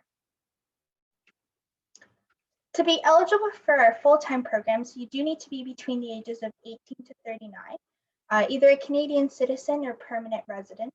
And if you do have partners in the business that maybe don't fit into those two criteria, as long as you own 51% of the business or the majority of the 51% owners are between the ages of 18 to 39 or Canadian citizens or permanent residents, and that's still within the eligibility. If you are in your final year of studies, if you are a student, you do need to be in your final year of studies. So whatever that means for your program, the idea is that within the first 12 months of applying for this program, you're thinking of going full-time. So that's the same idea behind the student requirement, is that you're finishing off your final year of studies and that you're ready to go. You will be working with a mentor. The mentor partnership lasts for 2 years, and it is a component of any of our programs. So you do have to be willing to work with that mentor as well. For the application process, what we would require is a full detailed business plan and a 2-year cash flow projection. And at any point you need help throughout the application process, that's where I'm available, but the entrepreneur in residence is also available. For those, if there's anyone in the room or anyone knows anyone that is thinking of starting a side business, so no intention of taking it full-time within the first 12 months, and you can demonstrate full-time income outside of the side hustle, then that's what our side hustle program is for. It offers up to $15,000 in loan financing, as well as 2 years of mentorship, and very similar to the full-time program.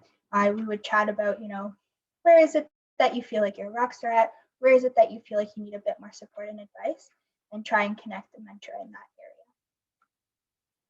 area. Mentorship is a really key part of what we do at Futurpreneur. So all of our loans do require that mentorship piece, and we do try and look to the community to try and get mentors, either entrepreneurs that have over 5 years of experience in their market, or if it's a professional with a specialized experience that they too have spent at least 5 years, if not more, in that industry, to be able to give kind of that strong advice to help the entrepreneur succeed.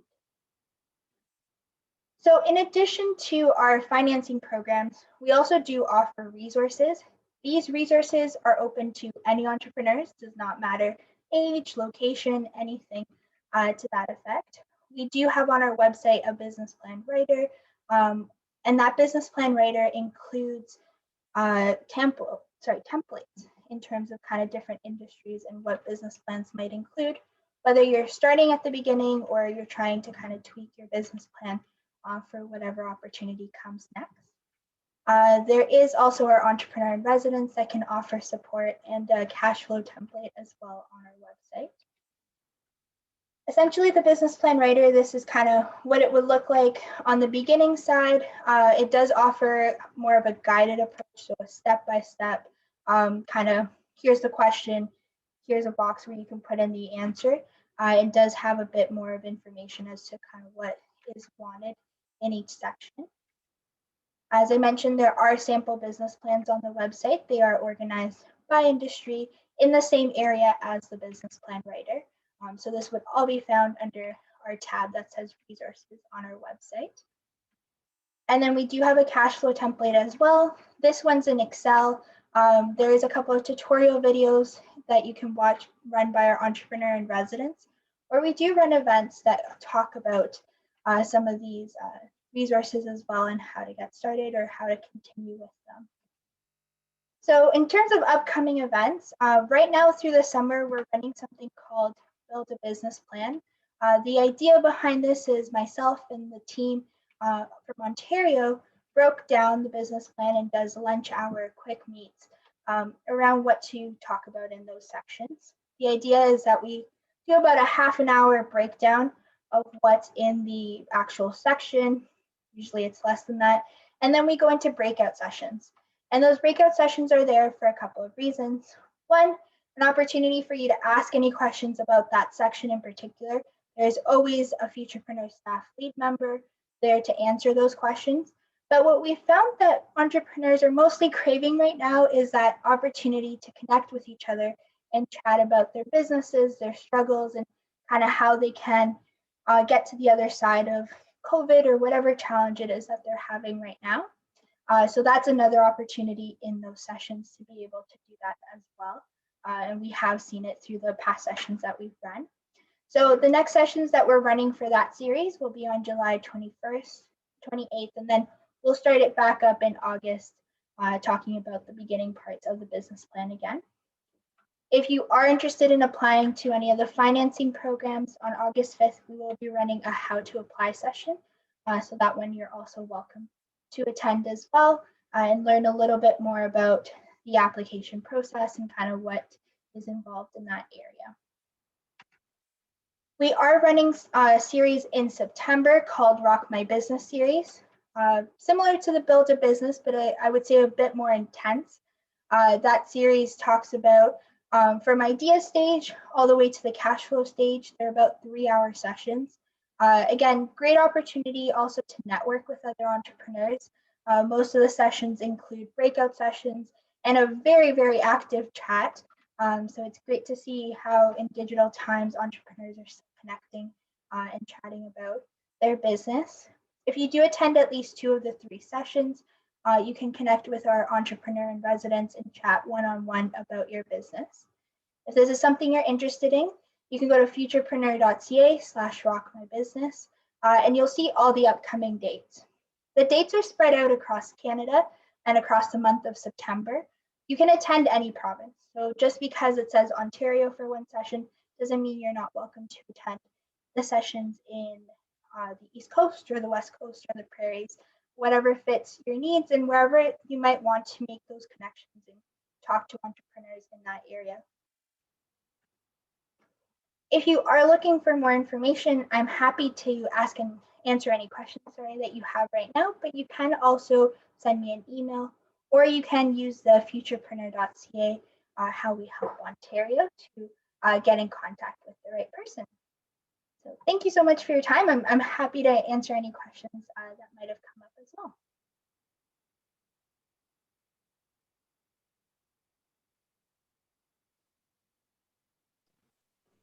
Does anyone have any questions for Maria? No?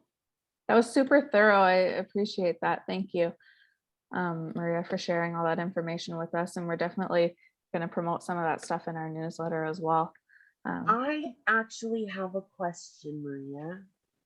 So when, I forget which program it would be. I think it's the general program, the number 1. Okay. That you have to be 18 to 39. So for any of our programs, for any of your programs. Okay. Ages, yeah. So here's my question. Okay. I'm currently 37. Okay. And I'm entering my 3rd year in September. Okay. So would I still qualify in the year that I turn 39 is what I'm asking. Yes, you do. So you do need to apply before you turn 40. Okay. But that year of 39, you're still more than eligible. Awesome. Thank you very much. Awesome. I have another question. So I have a partnership with my husband. My husband is working full-time and I am currently working full-time on the business. So I'm just wondering where we would line up with whether it would be considered a side hustle or a full-on entrepreneur program. It would be considered full-time since at least one person is working full-time on the business. Okay, perfect. Thank you. All right, well, if that's all the questions we have right now, you guys are welcome to follow up with Maria after this if there's something you want to ask one-on-one. But Maria, thank you so much for joining us. This was great. And we'll see you at Demo Day on Thursday. Yes, I will be there. I'm looking forward to it. Thanks for Awesome. having me. Thank you for coming.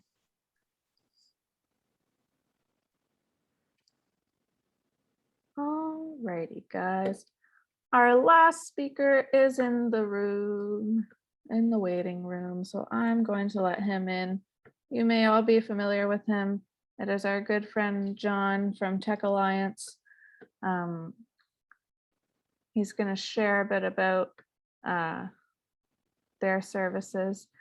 I know he joined our session before to talk about, oh, hi, John, how are you? Oh, you're on mute. Of course I am. Hey, how's everybody doing? Good, we're good. Good to see everyone. Yeah. So John is back. He's going to give us an overview of TechAlliance and their services. So yeah, John, you have full screen share capabilities. Oh no, I travel light. I don't really. There's not a lot of a lot of content, but you know, as entrepreneurs. So first of all, my name is John. I'm an entrepreneur, and I'm also responsible for the delivery of the one-to-one advisory services at TechAlliance. TechAlliance of Southwestern Ontario is your regional innovation center. So let's talk about that first, what a regional innovation center is. A couple other regional innovation centers you may have heard of are called Communitech and Mars Discovery District. And combined, they actually cover one of the biggest technology corridors on the planet. And you're sitting there and you're saying, John, well, they employ hundreds of people. Well, sure, you know, that's valid. And we only employ 12 people, but our size and it's just a difference of the way we grew. So all regional innovation centers were brought in by our provincial government at the same time. And we are stewards of provincial tax dollars to help support and grow economic development in our province. But we're all private, not-for-profit corporations. And over the evolution of the ecosystem in Kitchener-Waterloo and Toronto, they grew differently. They had a lot of private participation. Here in London, we didn't have so much private participation, and actually, as a corporate not-for-profit, we remained neutral. And that was part of the first version of TechAlliance, and that's just the way we grew. But I actually see that as one of our greatest opportunities. So that's regional innovation centers. I come from a baseball background, so I have a little analogy that I like to explain the role of a regional innovation center, because to me, we are London, Sarnia, Woodstock, St. Thomas, Goderich, every small town and cornfield in between, minor entrepreneurship. We exist to grow the game and support the game to everyone who wants to play in our region, or in our province for that matter.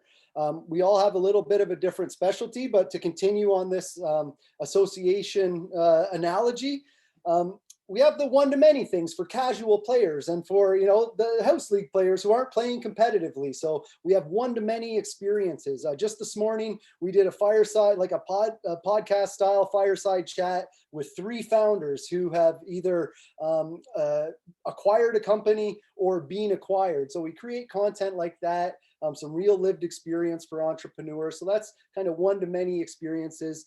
We then turn that content into structured learning. So resources that you can then, curated resources that you can, you know, just self-guide your way through and learn at your own pace. It's that difference of when you actually have a venture, when you've maybe converted from idea, now we're starting to test business models and validating. That's when you access the other side of the Regional Innovation Center. And that's why I said the one-to-one, the one-to-one advisory. So we have a team of entrepreneurs. So the first layer of this team is me and Davey and Andrew, and we're startup advisors, and we're the internal full-time employees at TechAlliance. So any one of our clients can actually access our calendars and just book some time to talk, much like you guys are getting right now with David and the team, just kind of that, what's keeping you up at night and what are we solving right now? But one of the things that we do at TechAlliance, where actually I believe that it's our biggest opportunity for entrepreneurs as a former entrepreneur, is the development of this further network. So the next layer is community folks that volunteer effectively with the Regional Innovation Center. and we call them growth coaches. So growth coaches don't really have a burden of anything other than subject matter expertise. So a lot of the times, whether it's technical expertise on your SQL database, or whether you're trying to figure out what social media platforms you need to be on when you go to market and you launch your MVP, we can probably connect you to the subject matter expertise to help you work through that problem. But they're kind of bench players we bring into the advisory relationship on an as-needed basis. So we have folks in advanced manufacturing, AI, machine learning, starting, Amazon logistics, just a lot of folks, across a lot of different industries in our growth coach layer. We then have a layer of entrepreneurs in residence. And entrepreneurs in residence are like growth coaches. They have this extra requirement that they've probably sold a business before, or they're leading a business into acquisition right now. So folks that can talk to you more about the entrepreneurial and I guess support more the entrepreneurial side of starting a business. So how things feel, sometimes the problems that you're encountering are with founders, or maybe you're having kind of culture problems. So founders who have gone through it before, that you can access and tap into some of that subject matter expertise. And the next layer is kind of, we call them partners. So partners can be essentially funders. So if you think of TechAlliance, and again, to go back to the sporting analogy, what me and my team are effectively scouts for ventures. So we can actually work with you and see kind of how things are going, connect you to the right people to help validate your business model and build out what it is that is your venture. And then at the right time, depending on whether it's BDC, who's a public funder, they're like a bank that's supported by our federal government, or whether it's the folks at IRAP, which provide grants to hire Canadians and new graduates, Ontario Centers of Excellence, Innovation Canada, or whether it be the angel groups or investment groups that we work with, we then help connect you to that part. And that's really kind of like getting to that next point in your career. So we aim to be that kind of local ecosystem, access into the ecosystem, and then get you to where you need to be. And on the flip side, just knowing and kind of normalizing that, over 90% of us are going to fail. Just kind of normalizing that and trying to abstract the idea of the venture from the entrepreneur. I'm also somebody that suffered with anxiety and alcoholism and a whole bunch of stuff that wasn't good for an entrepreneur. So we try to normalize just having real conversations about that kind of stuff as well. So that's really TechAlliance. Oh, the third thing, amplification. We want to tell stories. So right now we're kind of pivoting from the TechAlliance of yore, which, we talked about as kind of services, to the TechAlliance of the future, which is maybe less about events and more about content creation. But part of our content strategy is to actually tell the stories and support the storytelling of entrepreneurs in our ecosystem. So if you're taking a product to market, if you've got a new customer that you think is pretty cool that you'd like to tell the story, if you're solving a problem in a different way, if you're trying to access a customer group through a cool local storytelling method, we want to tell that story and we want to elevate that story, help you get on the radio at the right time and kind of meet the press, and even just work on how as founders are we managing the PR within our own venture, and just kind of normalizing some of that, because I think, we don't connect with our ecosystem and rely on that enough. So I got it down to 6 minutes after a year, you guys. And I know you've been doing, you've probably seen a lot of these meetings today, but I thought instead of another PowerPoint presentation and stuff, I really wanted to give you the nuts and bolts. This is your taxpayer funded support.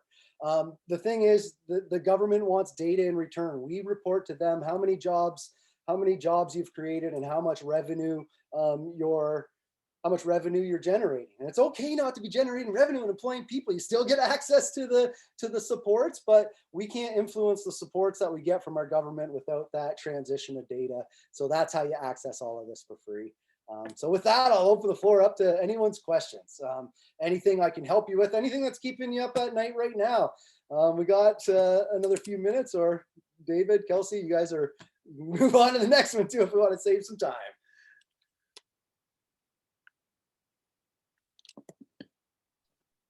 Anybody, did I leave anything on the table? David, you've seen this a couple times. I'll just add real quick, and I think John sort of skimmed on it, that don't let the word tech and TechAlliance scare you. If your business uses tech, has tech in any way integrated. Josh, I'm looking at you and all the tech that you have as part of it, and website development. Maisie, if you're doing any type of automations, that's all tech. So definitely reach out to John if you have questions. Yes, absolutely. And that's a really good point. In 2021, it's hard to tell the differences between a regional innovation center and a small business center, because all of my clients, whether you're a barber or whether you're a consultant, you're tech enabled, and you really kind of, that's part of building services or products in 2021. So absolutely. Thanks, Kelsey.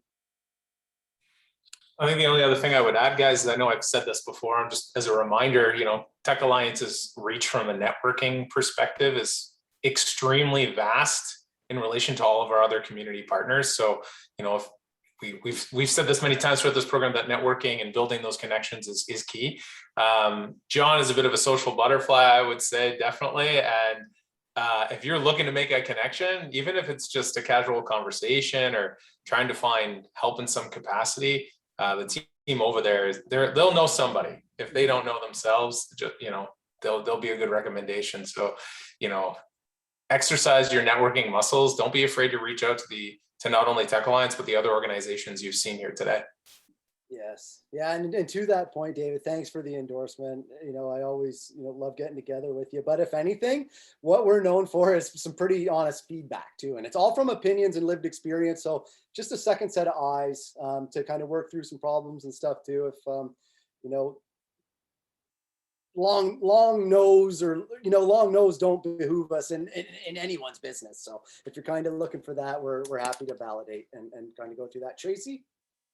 Yeah, I just had a quick question. Like, who would I get in contact with first to kind of look into, like, do I contact you, John, or like who would I contact to get more information and get in hold of? Hold on a second. If you can bear with me, I'll put something in the chat. You can book a meeting directly and just forget about an email.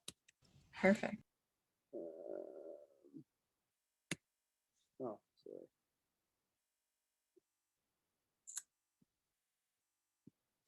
I could have been somewhat prepared with this. Okay.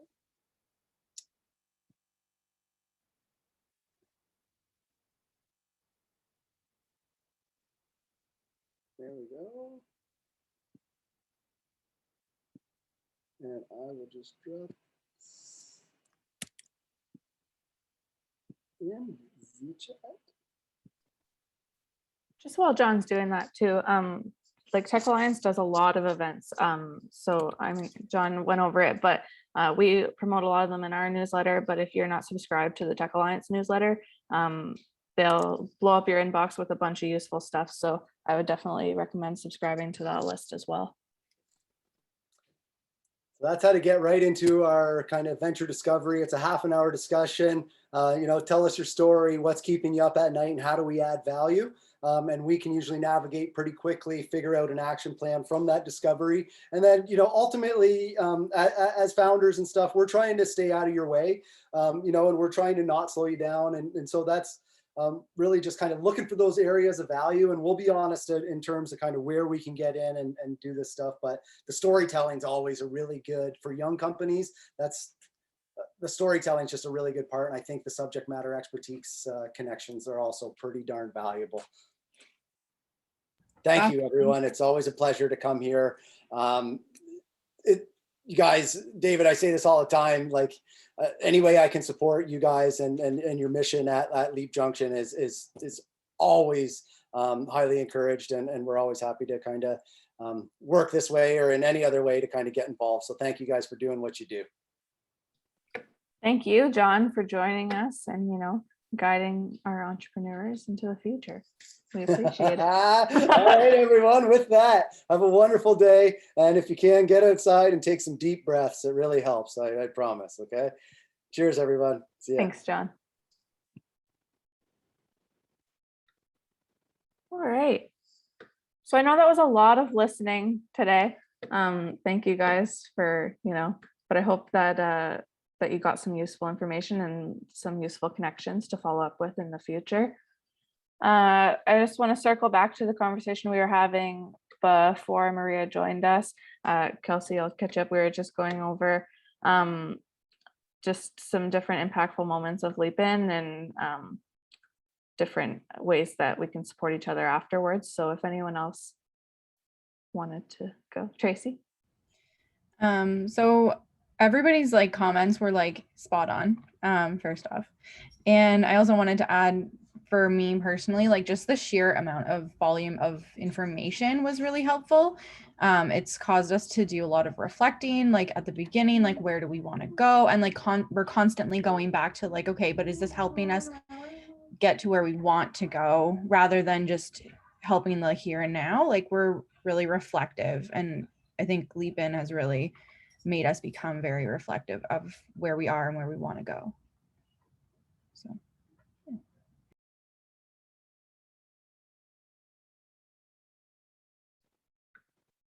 Thank you, Tracy. So who hasn't spoken? Steve, your hand's up. Yeah, well, I thought I'll just jump on this. There isn't necessarily like one particular thing. I mean, I think that's kind of an ongoing theme, but I think for me, like just the opportunity to really dial in our concept and learn how to explain it. Like I have all these ideas in my head and I have an image and I know what I want to do, but sometimes getting that out in a way that people understand is challenging for me. So just, like, I mean, I really hope that everybody here has a much better sense of what we're looking to do than they did 12 weeks ago, and because I know I do for sure. And that has just been like a tremendous help, even the words I use and, how we talk about it and just learning how to explain it. I mean, that's been so helpful. And it's really helped also just dial in the concept, at a higher level anyways. So. For sure. I think one of the things that, this program really does is a lot of times people come into this with their ideas and they've always just been ideas and, they haven't really shared it a lot with as many people as, and all of a sudden we're sharing with 12 others. So I think that fluid milk, definitely one of the biggest takeaways for sure. But yeah, I think that talking about our ideas and keep having these conversations, it just gets easier every time, right? So.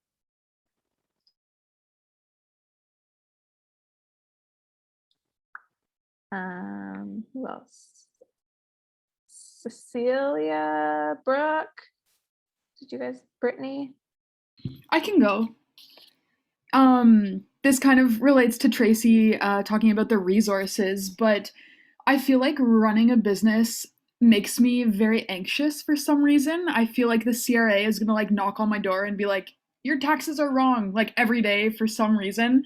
And now actually like having the structure to know that you're doing everything, like you're doing all that you can to like make things work as smoothly as they can. And I mean, we have like 100+ things in the resource folder right now. So anything that I'm worried about, I'll just like hop back in there and be like, okay, what website can I go to solve this problem? So all of that just like keeps your mind on the big picture, and like it's not gonna deter you from continuing on with your business because you can solve the problem with the resource folder. I just wanted to confirm also in Discord, there was some questions about how long they had access to FOL. It is a year, right, Kelsey?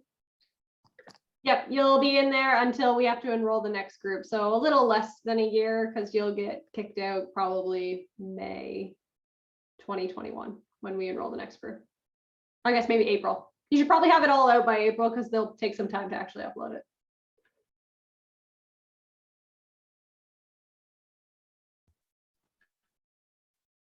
All right. Did anyone else want to add or take a turn?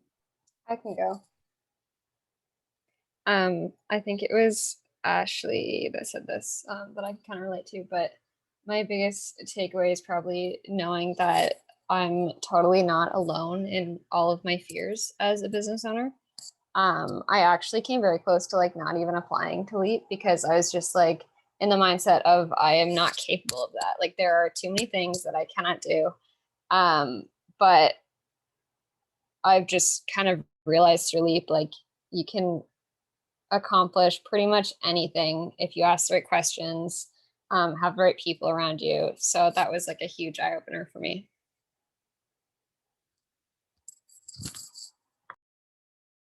That's great. Sorry, my dog's barking. I'm gonna stay muted, but if anyone else has anything to add.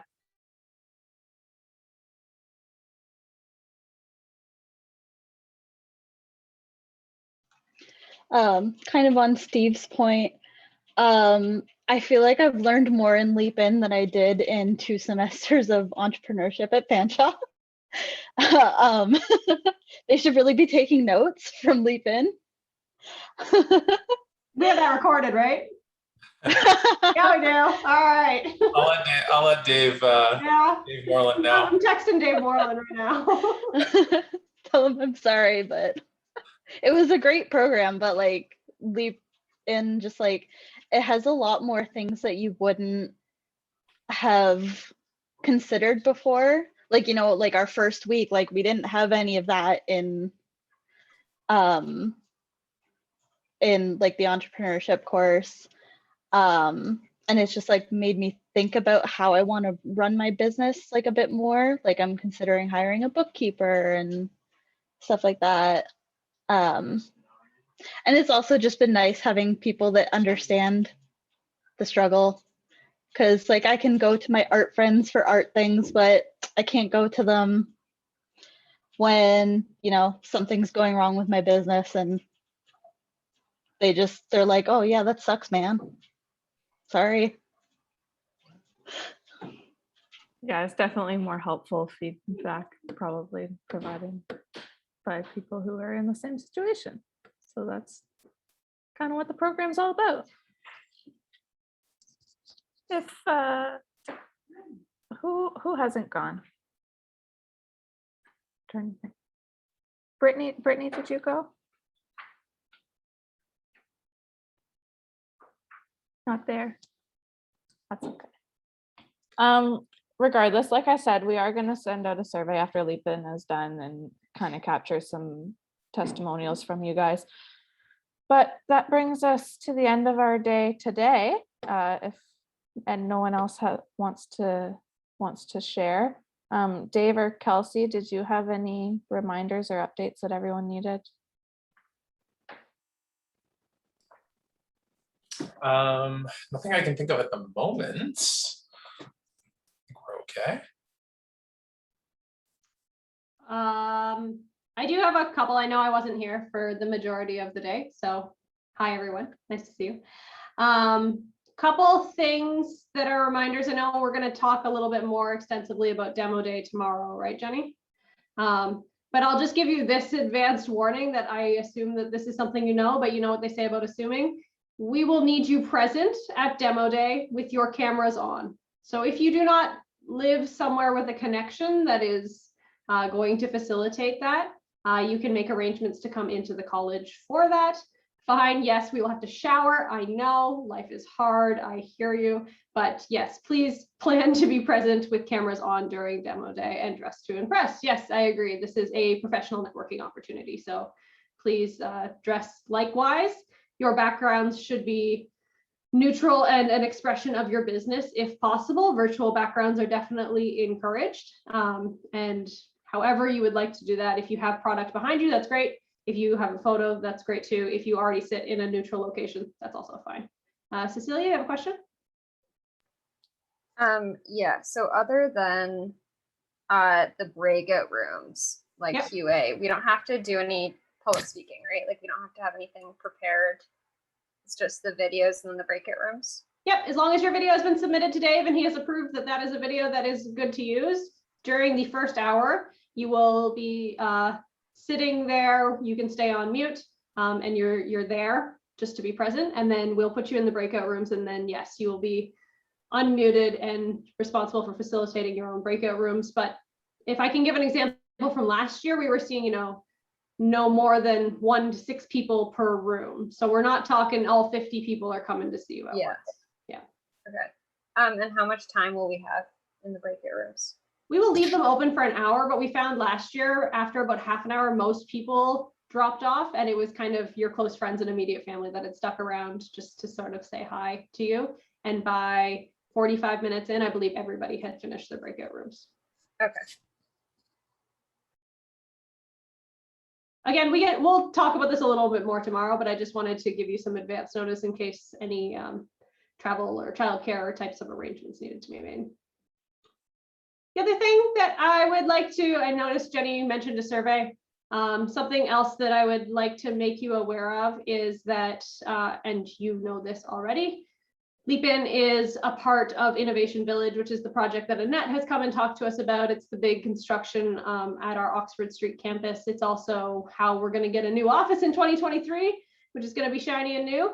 And as part of that, Innovation Village does report on businesses supported.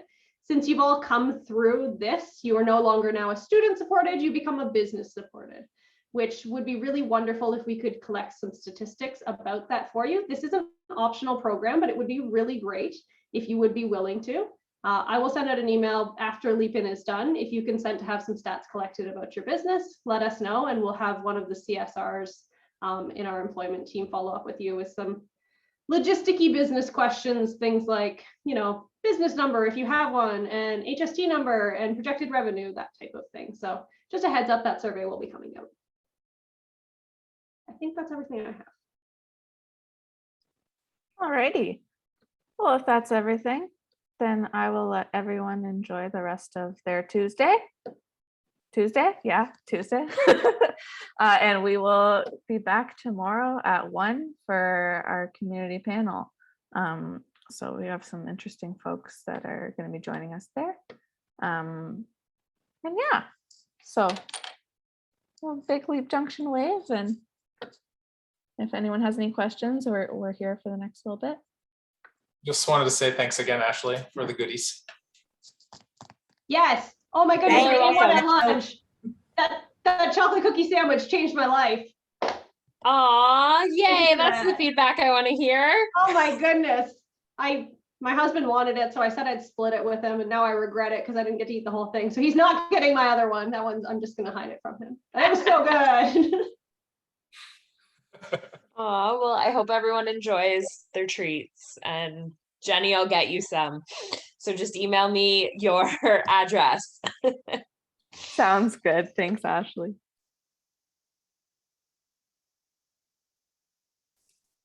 All right, all get out of here.